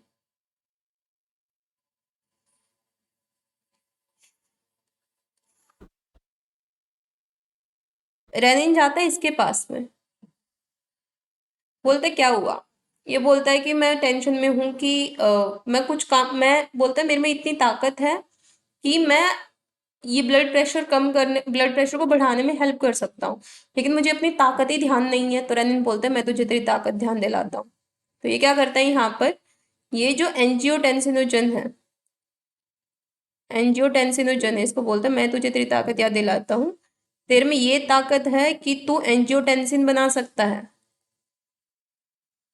एंजियोटेंसिन बना सकता है, लेकिन तू बना नहीं पा रहा, मैं तेरी हेल्प कर देता हूँ। तो रेनिन एंजाइम आता है, लीवर में बैठे हुए एंजियोटेंसिनोजन को एंजियोटेंसिन में कन्वर्ट कर देता है। तो ये एंजियोटेंसिनोजन जो कि कुछ इस तरीके का दिख रहा था पहले, ये कुछ इस तरीके का दिख रहा था, अब ये कुछ इस तरीके का दिखने लग गया। अब ये बन गया एंजियोटेंसिन। ठीक है, अब ये टेंसिन है, ये टेंसिन है, ये टेंसिनोजन है। ठीक है, जन यानी जानता है ये कि मैं कुछ कर सकता हूँ। तो अब यहाँ पर क्या हुआ, अब यहाँ पर ये एंजियोटेंसिन जो है, अब ये जाता है यहाँ से लंग्स के पास, लंग्स के पास जाने के एंजियोटेंसिन 1 बनता है ये यहाँ पर। ठीक है, लंग्स के पास जाता है, लंग्स के पास एक एंजाइम होती है, लंग्स में कौन सी एंजाइम होती है, लंग्स के पास एक एंजाइम होती है जिसका नाम होता है एंजियोटेंसिनोजन कन्वर्टिंग एंजाइम। पहले थोड़ा सा चंपू सा दिख रहा था एंजियोटेंसिनोजन, रेनिन ने आके इसको थोड़ा सा स्मार्ट बना दिया, एंजियोटेंसिन 1 बना दिया। अभी एंजियोटेंसिन कहाँ जा रहा है, एंजियोटेंसिन जा रहा है लंग्स के पास। यहाँ पर भी एक पार्लर वाली आंटी है जिसका नाम है एंजियोटेंसिनोजन कन्वर्टिंग एंजाइम। ये क्या करती है, मैं तेरे को और सुंदर बना देती हूँ, तो इसको एंजियोटेंसिन 1 को कन्वर्ट कर देती है एंजियोटेंसिन 2 में। किस में कन्वर्ट कर देती है, एंजियोटेंसिन 2 में। ठीक है, इसको कन्वर्ट कर दिया एंजियोटेंसिन 2 में। अब ये एंजियोटेंसिन 2 क्या करता है, ये एंजियोटेंसिन 2 जो है, अब ये एक्टिवेट करवाना जानता है एल्डोस्टेरोन। और एल्डोस्टेरोन को कहाँ जाके करवाएगा, ये करवाएगा यहाँ पर डीसीटी के पास जाके। तो यहाँ पर एल्डोस्टेरोन एक्टिवेट हुआ, कौन हुआ, एल्डोस्टेरोन। तो ये जो एल्डोस्टेरोन है, फिर ये कहाँ जाता है, फिर ये जाता है डीसीटी में। तो यहाँ पर देखिए इस तरीके से ये आपका मैक्यूलर, ये यहाँ पर आपका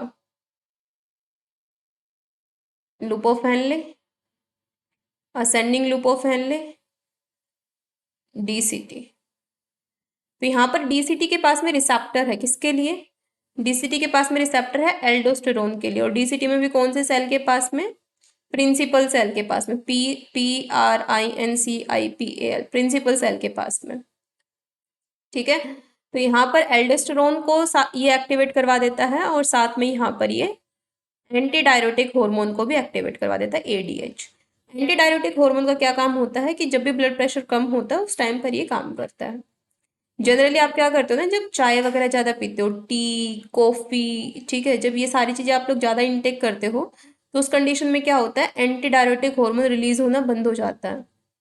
एंटी डायरेटिक के ऊपर इफेक्ट डालते हैं, ये किसके ऊपर इफेक्ट डालते हैं, एंटी डायरेटिक के ऊपर। तो जनरली देखते होंगे आप लोग जो चाय वगैरह ज़्यादा पीते हैं तो वो यूरिन ज़्यादा रिलीज करते हैं, वो ये एंटी डायरेटिक हार्मोन काम कर के ऊपर इफेक्ट डाल देता है, इनहिबिटरी इफेक्ट डाल देता है।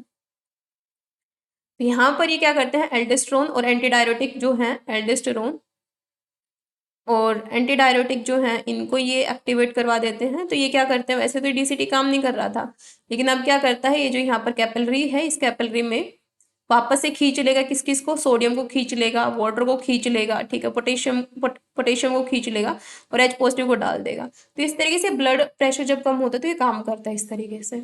I hope this much is clear to all of you. तो वापस से जब आयंस और ब्लड खींच लिए जाएंगे तो वापस से थोड़ा सा मेंटेन होने लग जाता है। इसलिए कहा जाता है जब भी आपका बीपी लो हो तो आप लोग जो है NaCl और ग्लूकोज दोनों को मिला के इनटेक करो, क्योंकि अकेले आयंस आपके एंटर नहीं कर सकते इंटेस्टाइन में।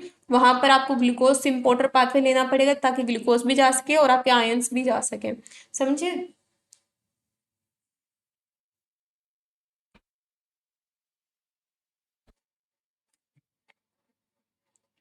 अच्छा, यहाँ पर एक कंसेप्ट आता है फिल्ट्रेशन फ्रैक्शन का, या जो फिल्ट्रेशन प्रेशर का। तो यहाँ पर नेट फिल्ट्रेशन प्रेशर का एक कंसेप्ट आता है।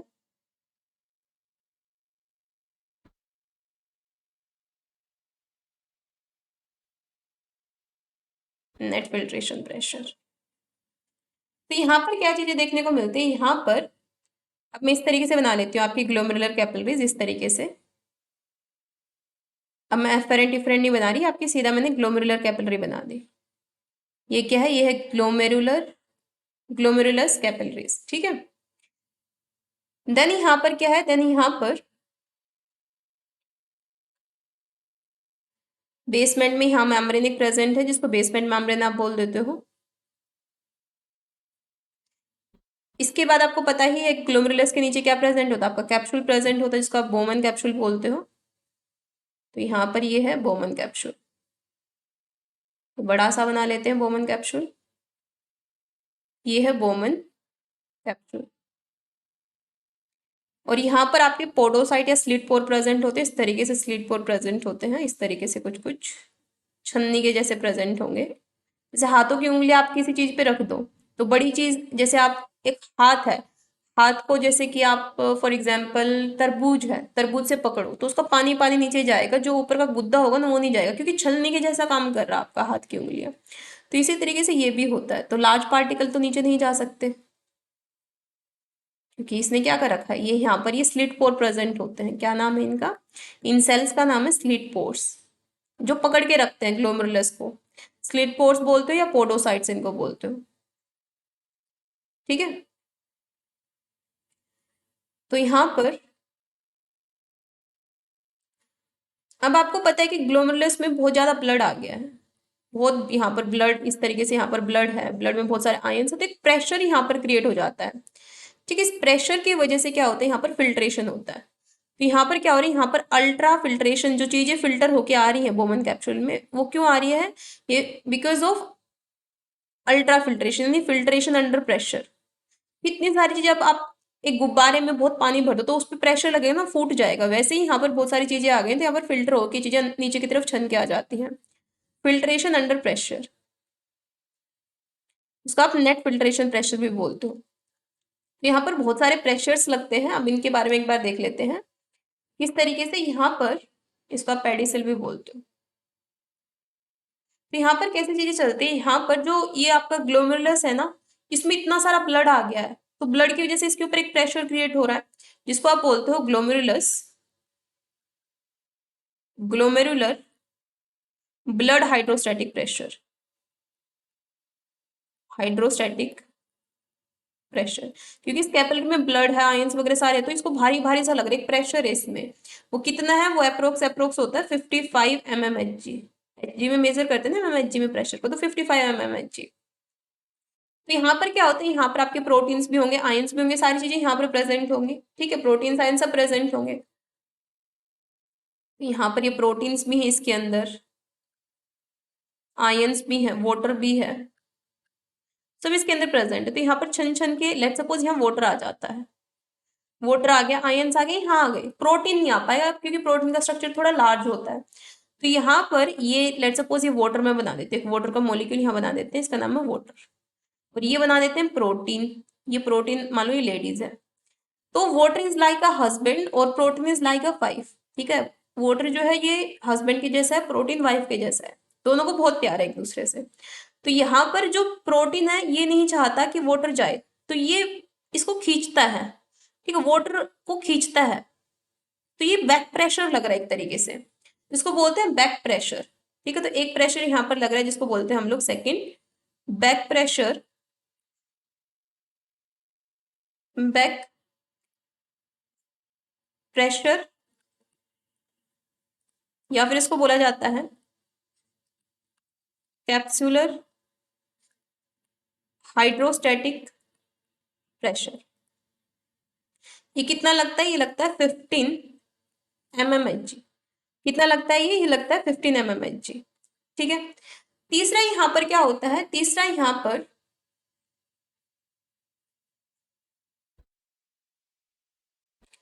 तीसरा यहाँ पर क्या होता है, तीसरा यहाँ पर अभी जैसे एक तो प्रेशर ये बोमन लगा रहा कि बैक प्रेशर जो है ना, एक तो ये वाला कंसेप्ट, और तीसरा मैंने क्या बताया कि वाटर जो है यहाँ पर प्रोटीन चाहता है कि वो वापस आ जाए, तो यहाँ जो तीसरा प्रेशर लग रहा है आयंस की वजह से वो है ब्लड कोलोइडल। एक तो ये जो जब बोमन कैप्सूल में आ जाता है ना, तो बोमन कैप्सूल इसको वापस से बोलता है कि वापस जा तू प्रोटीन, ठीक है। तो वाटर वगैरह क्योंकि इतनी चीजें भर गई, तो एक तो बैक प्रेशर लग रहा है, तीसरा ये प्रोटीन खींच रहा है, ये वाइफ जो है ये अपने हस्बैंड वाटर को खींच रही है, तो ये है blood colloidal osmotic pressure, due to protein लग रहा है, ऑस्मोटिक प्रेशर, प्रोटीन अट्रैक्ट कर रहा है वाटर को। तो यहाँ पर ये कितना होता है, लगभग लगभग होता है 30 mmHg। तो अगर आप नेट फिल्ट्रेशन प्रेशर निकालोगे, कितना फिल्टर ऊपर से लग रहा है प्रेशर, नेट फिल्ट्रेशन प्रेशर,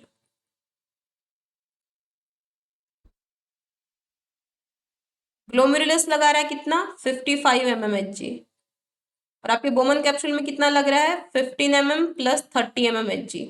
तो टोटल लग रहा है यहाँ पर 15 minus 45 is equal to 10 mmHg। कितना 10 mmHg। ये तो आपके यहाँ पर इन कैपिलरीज में है, ठीक है। अगर आप ट्रू कैपिलरी के बारे में बात करोगे जो आपके पूरे बॉडी में बह रही है, वहां पर 9 mmHg लगता है। कितना लगता है 9 mmHg, ठीक है।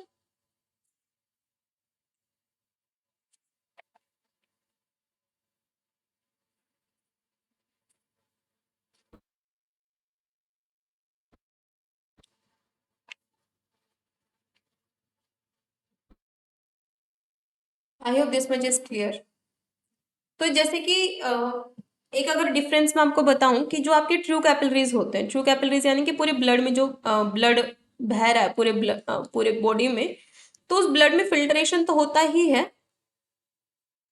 साथ साथ में ब्लड को ट्रांसफर भी तो किया जा रहा है दूसरे ऑर्गन्स को। लेकिन आपकी किडनी में जो चल रहा है यहाँ केवल फिल्ट्रेशन चल रहा है। किडनी में 10 mmHg लग रहा है, तो वहीं पर आपके ट्रू कैपिलरीज में 9 mmHg नेट फिल्ट्रेशन प्रेशर लगता है, ठीक है। ये तो लो ब्लड प्रेशर हो गया। हाई ब्लड प्रेशर में एक सिस्टम चलता है जिसको आप लोग बोलते हो एट्रियल नेटिरुटिक फैक्टर। जब ब्लड प्रेशर हाई होता है, हाई ब्लड प्रेशर, तो हाई ब्लड प्रेशर में एट्रियल नेटिरुटिक फैक्टर काम करते हैं। कब? हाई ब्लड प्रेशर में क्या काम करते हैं, यहां पर एक तो रेनिन को इनहिबिट कर दिया जाता है, क्योंकि रेनिन तो लो ब्लड प्रेशर में काम करता है। दूसरा, क्योंकि ब्लड बहुत ज्यादा आ रहा है, तो यहाँ पर वैसो डायलेशन किया जाता है, ब्लड वेसल को डायलेट कर दिया जाता है ताकि ब्लड प्रेशर कम हो, तो इससे तो डायलेट किया जाता है। इसके अलावा आयंस को यूरिन में रिलीज कर दिया जाता है। It increase sodium ion excretion in urine. तो along with urine, along with sodium, more water in urine, urine में बहुत ज्यादा पानी चला जाएगा और ब्लड प्रेशर लो। तो सारी कंडीशन की जाती है ब्लड प्रेशर को लो करने के लिए, ताकि ब्लड प्रेशर जो है वो मेंटेन हो जाए, ठीक है। इसके अलावा ये तो आपको पता ही है, नेफ्रॉन जो है दो तरीके के होंगे, सॉरी, हाँ, नेफ्रॉन दो तरीके के होंगे, एक है जक्स्ट्रा मेडुलरी नेफ्रॉन, और दूसरा है कोर्टिकल नेफ्रॉन। जो जक्स्ट्रामेडुलरी नेफ्रॉन होता है, ये कहाँ देखने को मिलते हैं, ये देखने को मिलते हैं, इनका लूपोफेनले बहुत लॉन्ग होता है, लॉन्ग लूपोफेनले। और लूपोफेनले का मतलब होता है कि वो पानी को ना बॉडी में बचा के रखता है, ठीक है। ये लूपोफेनले का काम होता है। तो ज्यादा पानी को बचाने की जरूरत किसको पड़ती है, डेजर्टिक एनिमल को। डेजर्टिक जो एनिमल्स हैं, ऊंट वगैरह जो हैं, तो इनके अंदर जक्स्ट्रामेडुलरी नेफ्रॉन होता है, ठीक है। ये कब काम करता है, work under stress condition, work under stress condition, ठीक है। और इनमें क्या होता है, वैसा रेक्टा प्रेजेंट होता है, जो अभी पेरिट्यूबुलर कैपिलरी पड़ी ना, वैसा रेक्टा ये प्रेजेंट होता है इनमें। और जो कॉर्टिकल नेफ्रॉन होते हैं ना, जनरली इनमें वैसा रेक्टा नहीं होता, 85% यही देखने को मिलते हैं। ठीक है, ये नॉर्मल कंडीशन में ही काम करते हैं, वर्क अंडर नॉर्मल कंडीशन। यहाँ पर शॉर्ट लूप ऑफ हेनले होता है, लूप ऑफ हेनले, LOH यानी लूप ऑफ हेनले। ठीक है, तो ये तो बेसिक बेसिक चीजें मैंने आपको करवा दी। अब आते हैं हम लोग कहाँ पर, आई होप आपको किडनी के बारे में बहुत सारी चीजें आपको पता चल गई, एक्सक्रीटरी सिस्टम के बारे में, किस तरीके से बॉडी से एक्सक्रीट की जाती हैं चीजें। अब देखें यहाँ पर, लेक्चर थोड़ा लेंदी होगा बट इसी लेक्चर में हम कंप्लीट कर लेंगे एक्सक्रीटरी सिस्टम को। As the body metabolize the various food and nutrient, ये तो नॉर्मल सी चीजें हैं, ये आप लोग रीड कर सकते हो एक बारी के लिए। ठीक है, तो ये तो नॉर्मल नॉर्मल चीजें हैं। ये आपको किडनी के बारे में मैंने बता दिया, स्ट्रक्चर, किडनी का स्ट्रक्चर मैंने पूरा बता दिया आपको। ये फंक्शन ऑफ किडनी मैंने आपको करवा दिए हैं। इसके अलावा यहाँ पर एनाटमी अगर आप देखोगे तो ये भी मैंने आपको करवा दी है। ये पूरा किडनी का स्ट्रक्चर है, एनाटमी से क्वेश्चन नहीं पूछे जाते, दोबारा रिपीट कर देती हूँ मैं। जिसको भी इंटरेस्ट है पढ़ने में वो पढ़ सकता है, ये एनाटॉमी वाला रीजन मैंने डाल दिया है जिसको इंटरेस्ट है। ये यहाँ पर देखिए, ये जो यहाँ पर आपको दिख रहा है, रेनल पेल्विस, रेनल पापिला, इन सब के बारे में यहाँ चीजें बताई गई हैं यहाँ पर। जिसको इंटरेस्ट है पढ़ने में पढ़ सकते हो, लेकिन एनाटॉमी से क्वेश्चन नहीं पूछे जाते हैं। इसके बाद एनाटॉमी नेफ्रॉन की है, ये इंपॉर्टेंट है। ठीक है, रीनल कर्पस्कल, रीनल ट्यूब्यूल मैंने आपको करवा दिया है। रीनल कर्पस्कल मैंने बोमन कैप्सूल और ग्लोमेरुलस को मिला के, और रीनल ट्यूब्यूल जो है Bowman capsule, PCT DCT loop of Henley को मिला के कहा जाता है। ये पूरा स्ट्रक्चर मैंने आपको करवा दिया। ये एफरेंट आर्ट्रियोल देखो आप, थोड़ा सा थिक होती है और इफरेंट थोड़ी थिन होती है, इससे क्वेश्चन पूछा गया है। तो एफरेंट आर्ट्रियोल जो है ये मोटी होती है, थिक होती है, और इफरेंट आर्ट्रियोल थिन होती है। और इफरेंट आर्ट्रियोल का कोई रोल नहीं होता है फिल्ट्रेशन में, 0 mm प्रेशर होता है, अगर प्रेशर कभी पूछा जाए तो यहाँ पे। ठीक है, तो एफरेंट आर्ट्रियोल से देखिए ब्लड के साथ बहुत सारी चीजें यहाँ आ रही है। इसके बाद आप देखोगे तो ये चारों तरफ जो गोल गोल आपको येलो से दिख रहा है, ये हमारा क्या है, ये हमारा बोमन कैप्सूल है। इसके अंदर आपको ये क्या दिख रही है, कैपिलरी, जिनको ग्लोमेरुलर कैपिलरीज या ग्लोमेरुलस आप बोलते हो। ठीक है, इसके बाद में नेक्स्ट यहाँ देखिए, वही चीजें यहाँ पर बताई गई हैं।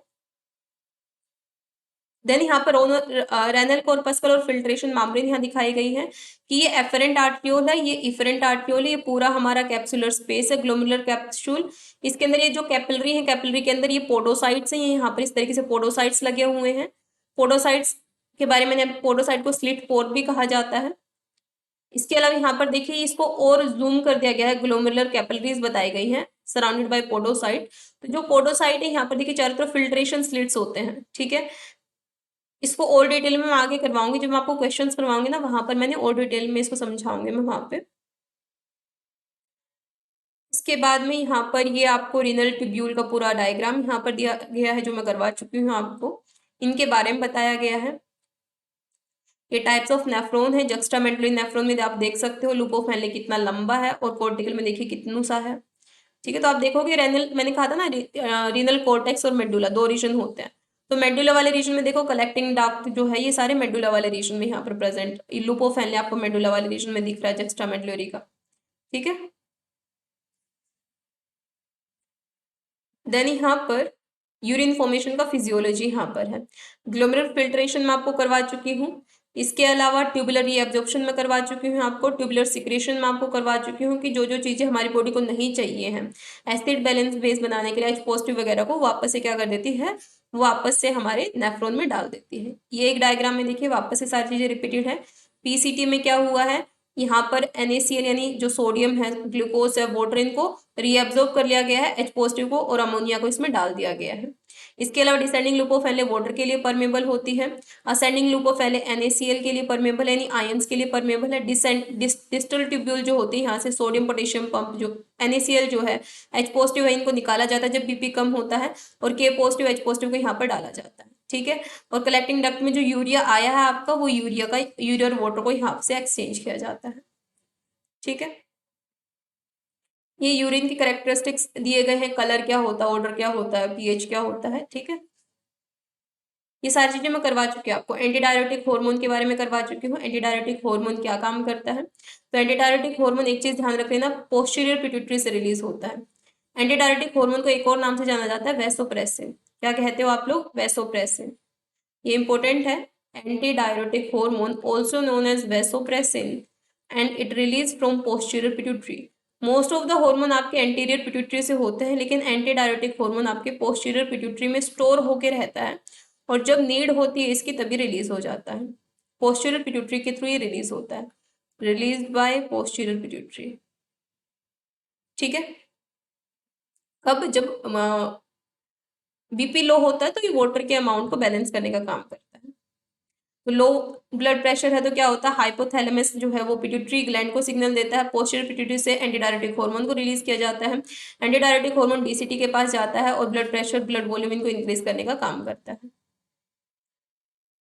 इसके अलावा रास सिस्टम, रास यानी रेनिन एंजियोटेंसिनोजन एल्डोस्टेरोन सिस्टम, ये मैं आपको करवा चुकी हूँ, कैसे कैसे पूरा फंक्शन चलेगा इसको रीड कर सकते हो आप लोग। इसी के साथ में यहाँ पर ये मैं आपको बता चुकी हूँ कि किस तरीके से जो रेनिन होता है, रेनिन एंजियोटेंसिनोजन को एंजियोटेंसिन 1 में, फिर 2 में, फिर यहाँ पर ये किस तरीके से किडनी के कोर्टेक्स वाले रीजन में जाएगी, एल्डोस्टेरोन को रिलीज करवाती है। एल्डोस्टेरोन का रिसेप्टर जो है ये वैसो कॉन्स्ट्रिक्शन करवाता है। पहले तो वेसल्स को, जो एफरेंट आर्टरियोल उसको कॉन्स्ट्रिक्ट करवाएगा, और दूसरा सोडियम पोटेशियम पंप और एंटीडायरेटिक हार्मोन को एक्टिव करवाया जाता है डीसीटी में, मेनली प्रिंसिपल सेल जो है वो करवाती है। ठीक है, आई होप ये आपको क्लियर है ये चीजें। अब यहाँ पर कुछ क्वेश्चन से ही देख लो। Filtration slits are formed by, तो फिल्ट्रेशन स्लिट्स कौन फॉर्म करता है, पोडोसाइट्स। ये अगर आप देखोगे, ये स्ट्रक्चर आप देखो, तो जो पोडोसाइट्स होते हैं यही फिल्ट्रेशन स्लिट्स, इस तरीके से मैंने बना के बताई थी ना, इस तरीके से ये देखिए यहाँ पे जो मैंने बना के बताई, स्लिट पोर, पोडोसाइट, पेडिकल, ये एक ही नाम है, स्लिट यानी फिल्ट्रेशन स्लिट पोर भी कह सकते हो। फिल्ट्रेशन स्लिट कौन फॉर्म करता है, पोडोसाइट। कौन? पोडोसाइट। ठीक।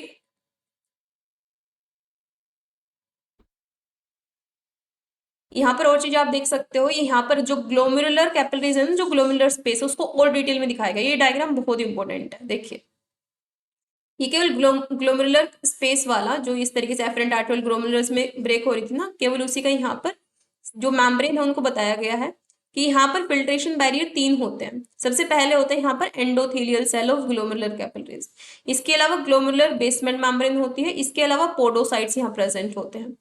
ठीक है, तो यहाँ पर देखोगे आप लोग बेसमेंट मेम्ब्रेन यहाँ है, इसके अलावा यहाँ पर एपिथेलियल पोडोसाइट्स हैं। पोडोसाइट्स है यहाँ पर, ये देखिए स्लिट है, ये फिल्ट्रेशन स्लिट है, बीच बीच में से छन छन की चीजें जाएंगी, तो फिल्ट्रेशन स्लिट है। ठीक है, ये पूरे सेल्स क्या है, ये पोडोसाइट है। तो पोडोसाइट कुछ इस तरीके से अरेंज होते हैं, इस तरीके से पोडोसाइट अरेंज है। ठीक है, अगर मैं बना के आप लोग को बताऊं तो इस तरीके से, ये मान लो आपका बोमन कैप्सूल है, ये आपके यहाँ पर जो है ग्लोमेरुलर है। तो ये जो ग्लोमेरुलर आपका है, ग्लोमेरुलर इस तरीके से बना लेती हूँ मैं, ग्लोमेरुलर कैपिलरी इस तरीके से बना लेते हैं ग्लोमेरुलर कैपिलरी। तो यहाँ पर जो आपका पोडोसाइट्स हैं वो इस तरीके से होते हैं, इस तरीके से पोडोसाइट्स, इस तरीके से कुछ कुछ। तो यहाँ पर पोडोसाइट के बीच का जो स्पेस होता है ना, इसको बोलते हैं आप फिल्ट्रेशन स्लिट। तो अगर पोडोसाइट आपकी इस तरीके से अरेंज ही ना हो तो ये बीच वाला रीजन कैसे बनेगा, तो पोडोसाइट ही फॉर्म करें फिल्ट्रेशन स्लिट को। ठीक है, तो पोडोसाइट के बीच वाले रीजन को कहा जाता है। आगे देखिए, gag gag present in podocyte, podocyte में क्या प्रेजेंट होते हैं, ग्लूकोजोमिनोग्लाइकेन्स। अब मैं करवा चुकी हूँ ग्लूकोजोमिनोग्लाइकेन्स के बारे में, जो कि नेगेटिवली चार्ज थे आपके, मैं ऑलरेडी आपको करवा चुकी हूँ। Right, so podocyte is negatively charge, इसलिए पोडोसाइट भी क्या होते हैं, नेगेटिवली चार्ज होते हैं, क्योंकि इन पोडोसाइट में गैग्स प्रेजेंट होते हैं। ग्लूकोजोमिनोग्लाइकेन्स मैं आपको ऑलरेडी करवा चुकी हूँ सेल सिग्नलिंग में। So which allow positive dextrin to pass it. अभी क्वेश्चन पूछा जाता है कि मान लो कि यहाँ पर ये आपको बोमन कैप्सूल है और यहाँ पर आपका ये ग्लोमेरुलर कैपिलरी है। तो यहाँ पर पॉजिटिव नेगेटिव कार्बोहाइड्रेट सारे, मतलब पॉजिटिव नेगेटिव डेक्स्ट्रिन सब होंगे, न्यूट्रल सब प्रेजेंट होंगे। तो पहले कौन सा पास होगा ये कैसे डिसाइड होता है, तो यहाँ पर आपका प्रेजेंट होता है क्या, यहाँ पर इस तरीके से प्रेजेंट होते हैं पोडोसाइट्स। ये पोडोसाइट सेल है, ये पोडोसाइट सेल है, और इनके बीच में जो स्पेस है इसको बोल देते हो आप लोग फिल्ट्रेशन स्लिट। तो ये पोडोसाइट सेल जो होते हैं इनमें गैग प्रेजेंट होते हैं। गैग क्या होते हैं, नेगेटिवली चार्ज होते हैं। गैग क्या होते हैं, नेगेटिव चार्ज। अब कोई भी नेगेटिव चीज है तो पॉजिटिव को अट्रैक्ट करेगी ना, तो पॉजिटिव वाले को पहले क्रॉस कर देती है। तो पहले कौन पास होगा, पहले पास होगा पॉजिटिव डेक्स्ट्रिन। इसके बाद में फिर ये न्यूट्रल वाले को पास करेगी, इसके बाद में फिर न्यूट्रल चार्ज वाला जाएगा, और नेगेटिव नेगेटिव तो रेपल करते हैं ना, लास्ट में नेगेटिव डेक्सट्रिन आएगा। तो ये सीक्वेंस पूछा गया है। अब क्यों ये सीक्वेंस होता है, आई होप ये चीज आपको क्लियर हो गई होगी क्यों ये सीक्वेंस होता है। ठीक है, ये भी मैंने आपको बता दिया। एफरेंट आर्ट्रियोल आपका क्या होता है, एफरेंट आर्ट्रियोल जो है वो आपका वाइड होता है, मतलब मोटू सा होता है, छोटू और मोटू। ठीक है, और इफरेंट आर्ट्रियोल क्या होता है, इफरेंट आर्ट्रियोल आपका पतला सा होता है। तो यहाँ पर देखिए ये मैंने खुद बना रखा है डायग्राम। तो ये एफरेंट आर्ट्रियोल है। ठीक है, एफरेंट आर्ट्रियोल के बाद में यहाँ पर एक ग्लोमेरुलर कैपिलरीज है, इसके बाद एक ग्लोमेरुलर कैपिलरीज, और यहाँ पर ये मैसेंजियल सेल है। वहां पे मैंने एफरेंट आर्ट्रियोल कहा था ना, तो ये ध्यान रख लेना मैसेंजियल सेल ये कहाँ प्रेजेंट है आपके, ये आपके यहाँ पर मैसेंजियल सेल है ग्लोमेरुलर स्पेस में। ठीक है, तो ग्लोमेरुलर स्पेस में आपके मैसेंजियल सेल हैं जो कि कॉन्ट्रैक्शन डायलेशन इसका सिग्नल देते हैं। इसके अलावा सबसे नीचे देखिए यहाँ पर पोडोसाइट्स होते हैं। ये पूरा का पूरा ये डायग्राम ग्लोमेरुलर स्पेस का बोमन कैप्सूल का यहाँ पर बना के आपको बता रखा है। ये ग्लोमेरुलर कैपिलरीज है, ये बोमन कैप्सूल। अब यहाँ पर देखिए filtration slit formed by podocyte, negatively charge होते हैं गैग्स। तो ये सारी चीजें मैं आपको बता चुकी हूँ पोडोसाइट से रिलेटेड। देन यहाँ पर during urine formation the filtration of blood at the glomerulus कैसे होता है, मैंने कहा है कि ग्लोमेरुलर यहाँ पर ये प्रेजेंट है। बहुत सारा प्रेशर अल्ट्रा फिल्ट्रेशन की वजह से बोमन कैप्सूल में आता है, तो प्रेशर डिपेंडेंट फिजिकल प्रोसेस होती है ये। Which one of the following cell is the renal corpuscle can influence glomerular filtration by its contraction? क्या पूछा गया, which one of the following cell in renal corpuscle influence glomerular filtration by contraction? कौन सा cell influence कर सकते हैं, mesangial cell कर सकते हैं कि कॉन्ट्रैक्ट करना है या डायलेट करना है।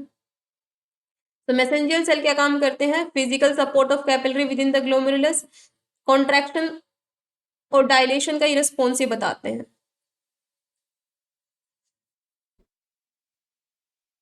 तो ग्लोमेरुलर फिल्ट्रेशन को यही इन्फ्लुएंस कर सकते हैं। यहां पर ये वाला क्वेश्चन मैं आपको होमवर्क क्वेश्चन दे रही हूँ, ये होमवर्क क्वेश्चन आपके लिए। ठीक है, द डिफरेंस सेगमेंट ना समझ में आए तो मुझसे पूछ लेना, या फिर मैं कल करवा दूंगी इसको। The difference segment of renal tubule, column A दिया गया है, कॉलम बी दिया गया है, और आपको मैच करना है। तो आपको पता ही है सोडियम पोटेशियम क्लोराइड कहाँ प्रेजेंट होता है, जो लुपोफेनले में देखा था असेंडिंग लुपोफेनले, तो यहाँ पर ये थिक असेंडिंग लुपोफेनले में होता है, तो बी का हो जाएगा फोर्थ। बी का फोर्थ आपके एक ही ऑप्शन में, फर्स्ट वाले में। ठीक है, इसके अलावा यहाँ पर और देखिए ग्लूकोज कहाँ सबसे ज्यादा सिंपोर्ट, सोडियम ग्लूकोज पीसीटी में, प्रोक्सिमल ट्यूब्यूल में, तो ए का हो जाएगा आपका थर्ड। इसके अलावा यहाँ पर डिस्टिल ट्यूब्यूल, तो यहाँ पर डीसीटी में भी सोडियम क्लोराइड पंप चलता है, और लेट डिस्टिल ट्यूब्यूल में क्या होता है, diffusion through sodium selective channel. ठीक है, यहाँ पर ये नेमिंग यहाँ पर आप करके देख लेना नेमिंग, ये मैंने यहाँ पर नेफ्रॉन बना दिया, ये भी आप लोग देख सकते हो पूरा इसमें, जैसे इस पिक्चर को आप निकाल के फिल आउट कर सकते हो कहाँ पर क्या क्या चीजें प्रेजेंट है। ठीक है, तो यहाँ पर सोडियम और ग्लूकोज कहाँ एब्जॉर्ब हो रहा है, कहाँ पर सोडियम क्लोराइड पोटेशियम एब्जॉर्ब हो रहा है, NaCl ये डीसीटी में प्रेजेंट है। लेट जो डीसीटी और कलेक्टिंग ट्यूब्यूल है वहां पर क्या प्रेजेंट है, अपना सोडियम चैनल प्रेजेंट है। ठीक है, देन यहाँ पर देखिए ये वही क्वेश्चन है कि 3 डेक्सट्रेन है, न्यूट्रल, नायोनिक और कैटायोनिक, तो कौन सा सबसे पहले ग्लोमेरुलर फिल्ट्रेट होगा। तो नेगेटिव चार्ज होते हैं पोडोसाइट, तो सबसे पहले पॉजिटिव को लेके जाएंगे। सो डेक्सट्रेन having smaller diameter have greater filtrability than large dextrane. Neutral dextrane were filtered more than polycationic. Polyanionic dextrane no. Polycationic dextrane were filtered more than neutral and polyanionic. Absolutely C वाला correct है हमारा, C वाला absolute correct है। इसके अलावा polyanionic dextran were filtered more than neutral no, polyanionic नहीं, neutral ज्यादा जाएंगे, पहले पॉजिटिव फिर न्यूट्रल फिर नेगेटिव वालों का आता है टाइम। और ए वाला करेक्ट है, ये बोला गया कि dextran having smaller diameter have greater filterability than large dextran. इस तरीके से पोडोसाइट्स है ना, तो छोटे छोटे पहले जल्दी निकल जाएंगे यहाँ से, वोमन कैप्सूल में पहुंच जाएंगे, लार्ज वालों को तो नहीं जा पाएंगे, तो इसलिए ए और सी थर्ड वाला स्टेटमेंट करेक्ट है। सो ग्लोमेरुलर कैपिलरी फिल्ट्रेशन बैरियर ये सारे मैं आपको करवा चुकी हूँ। देन यहाँ पर और डिटेल में यहाँ पर चीजें बताई गई हैं चार्ज के बारे में, कि जो पॉजिटिवली चार्ज मॉलिक्यूल्स होते हैं वो ज़्यादा जल्दी फिल्ट्रेट होंगे, नेगेटिव चार्ज जो होते हैं वो लेट फिल्ट्रेट होंगे।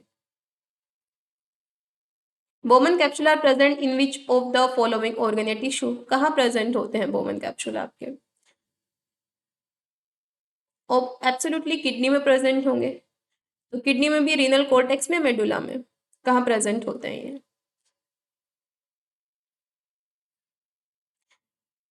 कॉर्टेक्स वाले रीजन में देखिए यहाँ पे।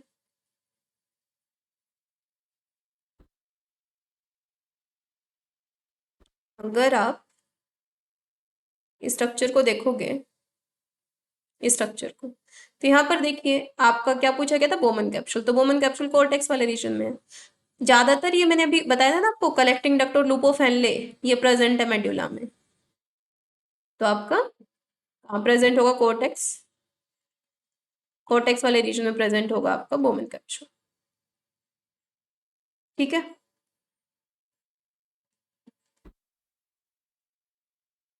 रीनल कॉर्टेक्स, तो यहाँ पर देख भी लो आप लोग, कॉर्टेक्स वाले रीजन में ये देखिए यहाँ पर ये डायग्राम बना भी हुआ है। ये नीचे वाला है आपका मेडुला। मेडुला में लूप ऑफ हेनले और कलेक्टिंग डक्ट होता है, और बाकी जो डीसीटी है आपका, बोमन कैप्सूल है, ग्लोमेरुलस है, पीसीटी है, ये आपके रीनल कॉर्टेक्स में प्रेजेंट होते हैं। ठीक है। नेक्स्ट क्वेश्चन यहाँ पर है, द फ्रैक्शनल क्लियरेंस दिए गए हैं यहाँ पर, various size kidney of rat is shown, which of the following is correct? Neutral dextrin दिया गया है इससे, और देन ये कटाइनिक डेक्सट्रिन दिया गया है। आपको बताना है कौन सा ऑप्शन जो है वो करेक्ट होगा।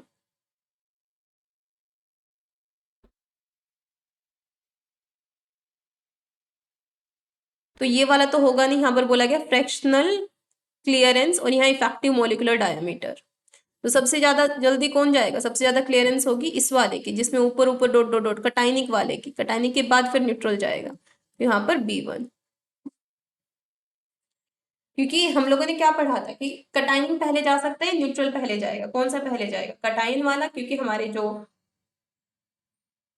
गैग होते हैं वो नेगेटिवली चार्ज होते हैं और पोडोसाइट में गैग प्रेजेंट होते हैं। तो सबसे ज्यादा जो फ्रैक्शनल क्लियरेंस है वो किसकी देखने को मिलेगी? सबसे ज्यादा फ्रैक्शनल क्लियरेंस हमें देखने को मिलेगी कटाइन वाले की। क्लियर है?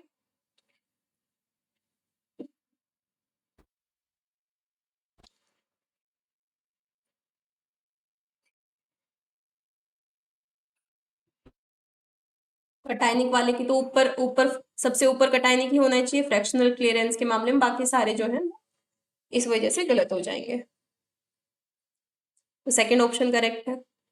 आगे देखिए यहाँ पर, invertebrate the variation in the structure of function of nephron are directly linked to the osmoregulatory requirement of the organism depend on the habitat. From the option given below identify the truly representation. Desertic animal के बारे में बताना, तो आपको पता है कि desertic animal में लॉन्ग लूप ऑफ हेनले होगा, शॉर्ट नहीं होगा। तो यहाँ पर सेकंड ऑप्शन कट जाएगा, फर्स्ट वाला ऑप्शन जो है करेक्ट है।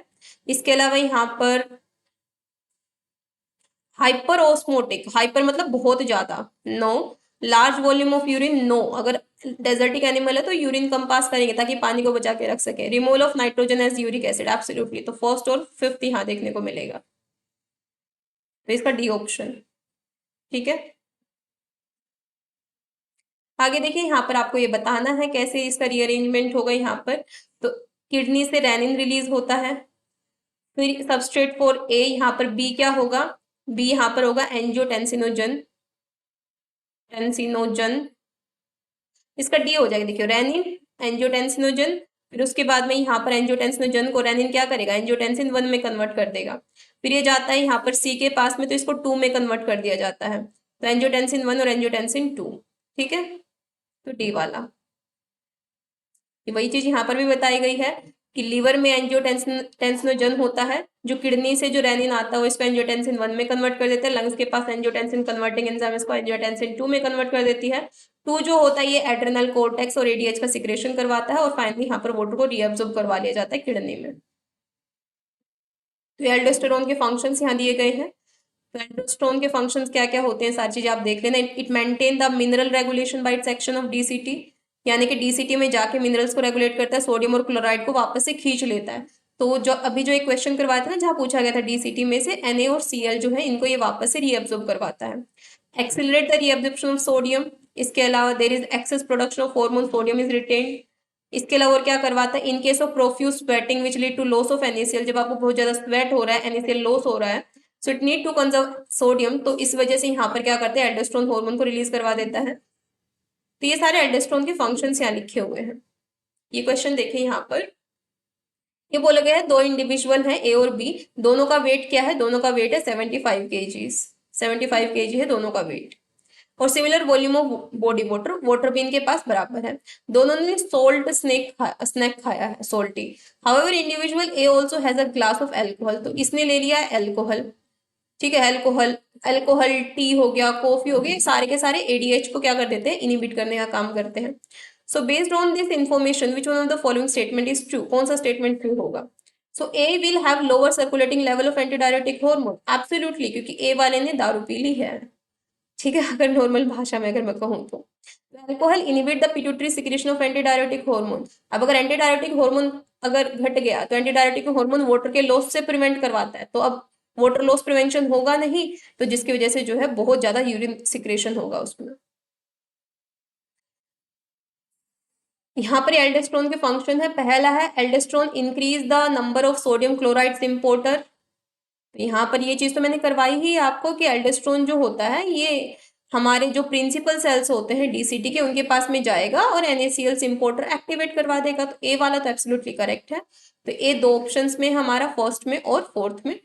इसके अलावा यहाँ पर नेक्स्ट है, ये हाल फिलहाल का क्वेश्चन है ये, number of sodium channel ENaC is increased in the apical membrane of principal cell in the late portion of DCT by aldosterone, absolutely late portion में सोडियम चैनल, डीसीटी में सोडियम चैनल ओपन होता है, sodium potassium pump वाला, कि sodium वापस आ जाए, तो B वाला भी करेक्ट है। डी वाला देख लो आप लोग क्या लिखा हुआ है, देखो ये ऑप्शन इसलिए गलत हो गया कि बोले सोडियम पोटेशियम पंप जो होता है प्रिंसिपल सेल में डीसीटी में, वो एल्डोस्टेरोन जब काम करता है वो डिक्रीज होता है, एल्डोस्टेरोन जब काम करेगा तो वो डीसीटी को बोलेगा कि आयंस को खींचो वापस, क्योंकि ब्लड प्रेशर कम है, डिक्रीज नहीं होता, इंक्रीज होता है, इसलिए सी वाला गलत। Aldosterone increase the reabsorption of sodium across the apical cell membrane in the thick ascending limb. Aldosterone thick ascending limb of loop of Henle में काम नहीं करता, एल्डोस्टेरोन डीसीटी पे काम करता है, इसलिए डी वाला भी गलत। तो आपका ए और बी ऑप्शन करेक्ट हो जाएगा, यानी फर्स्ट वन करेक्ट हो जाएगा, हाल फिलहाल में पूछा गया क्वेश्चन है, ठीक है। और यहाँ पर ये एक और क्वेश्चन यहाँ पर है, ये डाइवर्सिटी का क्वेश्चन है, मैं वैसे तो देखा जाए तो ये डाइवर्सिटी में आप ये सारी चीजें पढ़ते हो, कौन सा फाइलम और किंगडम में क्या एक्सक्रीटरी ऑर्गन होता है, लेकिन फिर भी आप लोग यहाँ से देख सकते हो, following statement are related to excretion in invertebrate, तो यहाँ पर ये आपके फाइलम है, protozoa, porifera, coelenterata, platy, helminthes, nematoda, annelida, arthropoda, insecta, crustacea, arachnida, तो यहाँ पर कौन सा इनके पास में एक्सक्रीटरी ऑर्गन होता है वो यहाँ लिखे हुए हैं। जैसे हमारे अंदर तो किडनी होता है, इनके अंदर सबके अंदर अलग अलग होता है। पहला इनने बोला है फ्लेम सेल में कौन सा होता है, तो फ्लेम सेल जो होता है ये प्लेटी हेलमिन्थस में होता है, ठीक है। तो flame cell are found in mollusca and jellyfish, तो ये बोले कहाँ पाए जाते हैं, मोलेस्का और जेलीफिश में। आगे देखिए यहाँ पर, nephridium malpighian tubule convert ammonia to urea for water conservation, nephridia and malpighian tubule, nephridia and malpighian tubule. Nephridia वाले हैं अमोनियोटैलिक, अमोनियोटैलिक अमोनिया रिलीज करते हैं, और माल्फिजियन वाले हैं यूरोटैलिक। तो बोल रहे हैं कि nephridia malpighian tubule convert ammonia to urea for water conservation, लेकिन अगर हम बात करें तो नेफ्रिडिया जो है ये तो अमोनिया ही रिलीज कर रहा है और ये यूरिया, तो ऐसा कोई कॉम्बिनेशन यहाँ दिख नहीं रहा हमें। इसके अलावा यहाँ पर देखिए, green gland are found in flatworm, green gland are found in flatworm, तो फ्लैटफॉर्म में ग्रीन ग्लैंड पाए जाते हैं, तो देख लेते हैं इसको भी। ग्रीन ग्लैंड्स कहाँ दिख रहे हैं आपको यहाँ पर,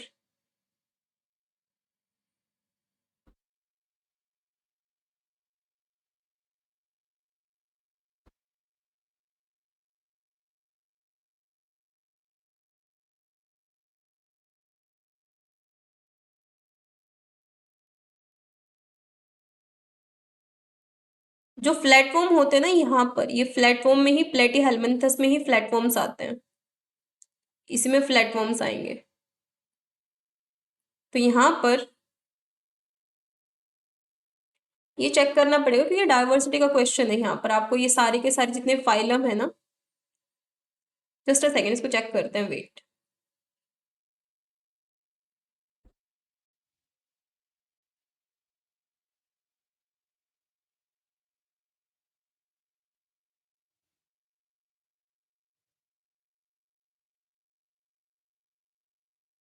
just a second.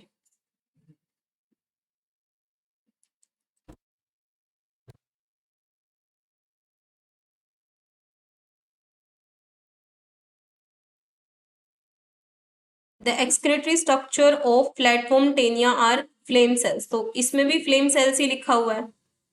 Platform fourth option में देखिए फ्लेम सेल है, तो यहाँ पर ये ऑप्शन ग्रीन ग्लैंड वाला तो गलत हो जाता है, सी वाला गलत हो जाता, तो ये भी गया, ये भी गया। ठीक है। देन यहाँ पर है flame cells are found in mollusc and jellyfish.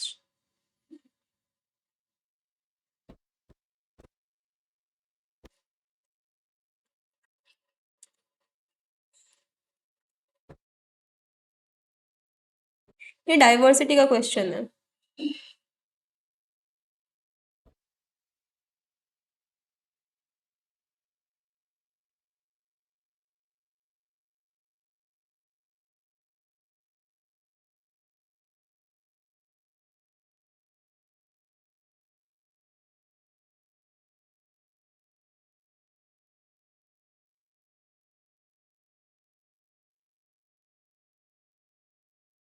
इसमें आपको पूरा फाइलम देखना पड़ेगा, कौन से फाइलम जो है, पूरा उनके बारे में आपको जानकारी होनी चाहिए,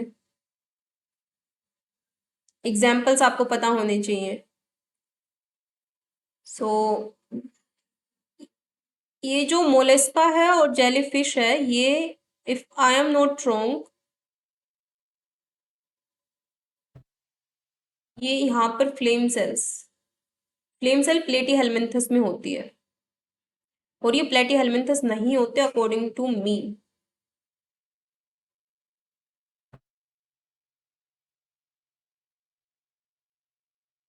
just a second. Mollusca and jellyfish.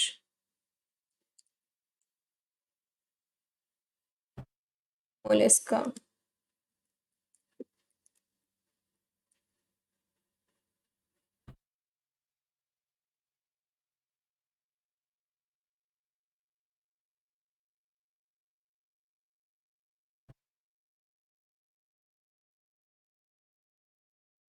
यहाँ पे नेफ्रीडिया होता है, मोलेस्का में नेफ्रीडिया।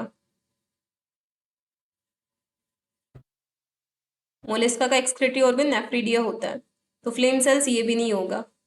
ठीक है। तो ए गया, सी गया, ये ऑप्शन तो आपके गए। फिर बचता है बी और D. Excretory canal in nematode carry waste material to excretory pore in the body wall. ये जो नेमेटोड्स होते हैं, वहां पर जो एक्सक्रीटरी ऑर्गन्स होते हैं, वो क्या करते हैं, वो एक्सक्रीटरी कैनाल होता है जो कि पोर्स के थ्रू क्या करता है, पोर्स के थ्रू एक्सक्रीटरी प्रोडक्ट को रिलीज करता है। जस्ट अ सेकंड, नेमेटोड्स भी सर्च करके दिखा देती हूँ मैं आपको।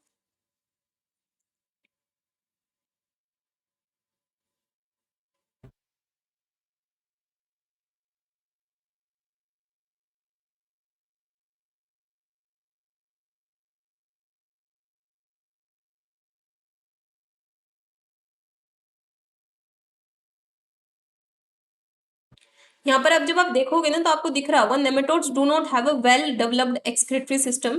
इनके पास कोई वेल डेवलप्ड एक्सक्रीटरी सिस्टम नहीं होता।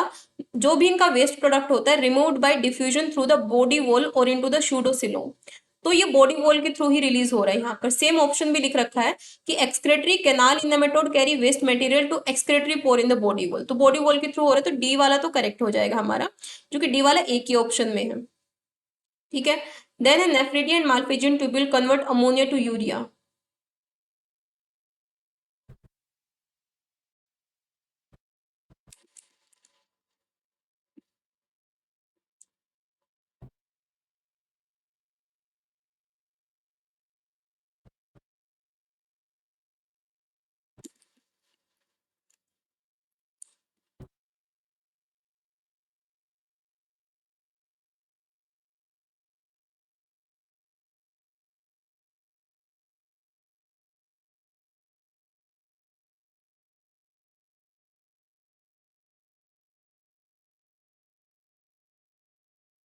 तो ये मेनली इंसेक्ट्स में पाया जाता है, जहां पर क्या देखने को मिलेगा, जहां पर ये क्या करते हैं, ये अमोनिया टू यूरिया कन्वर्जन जो है यहाँ पर ये देखने को मिलेगा।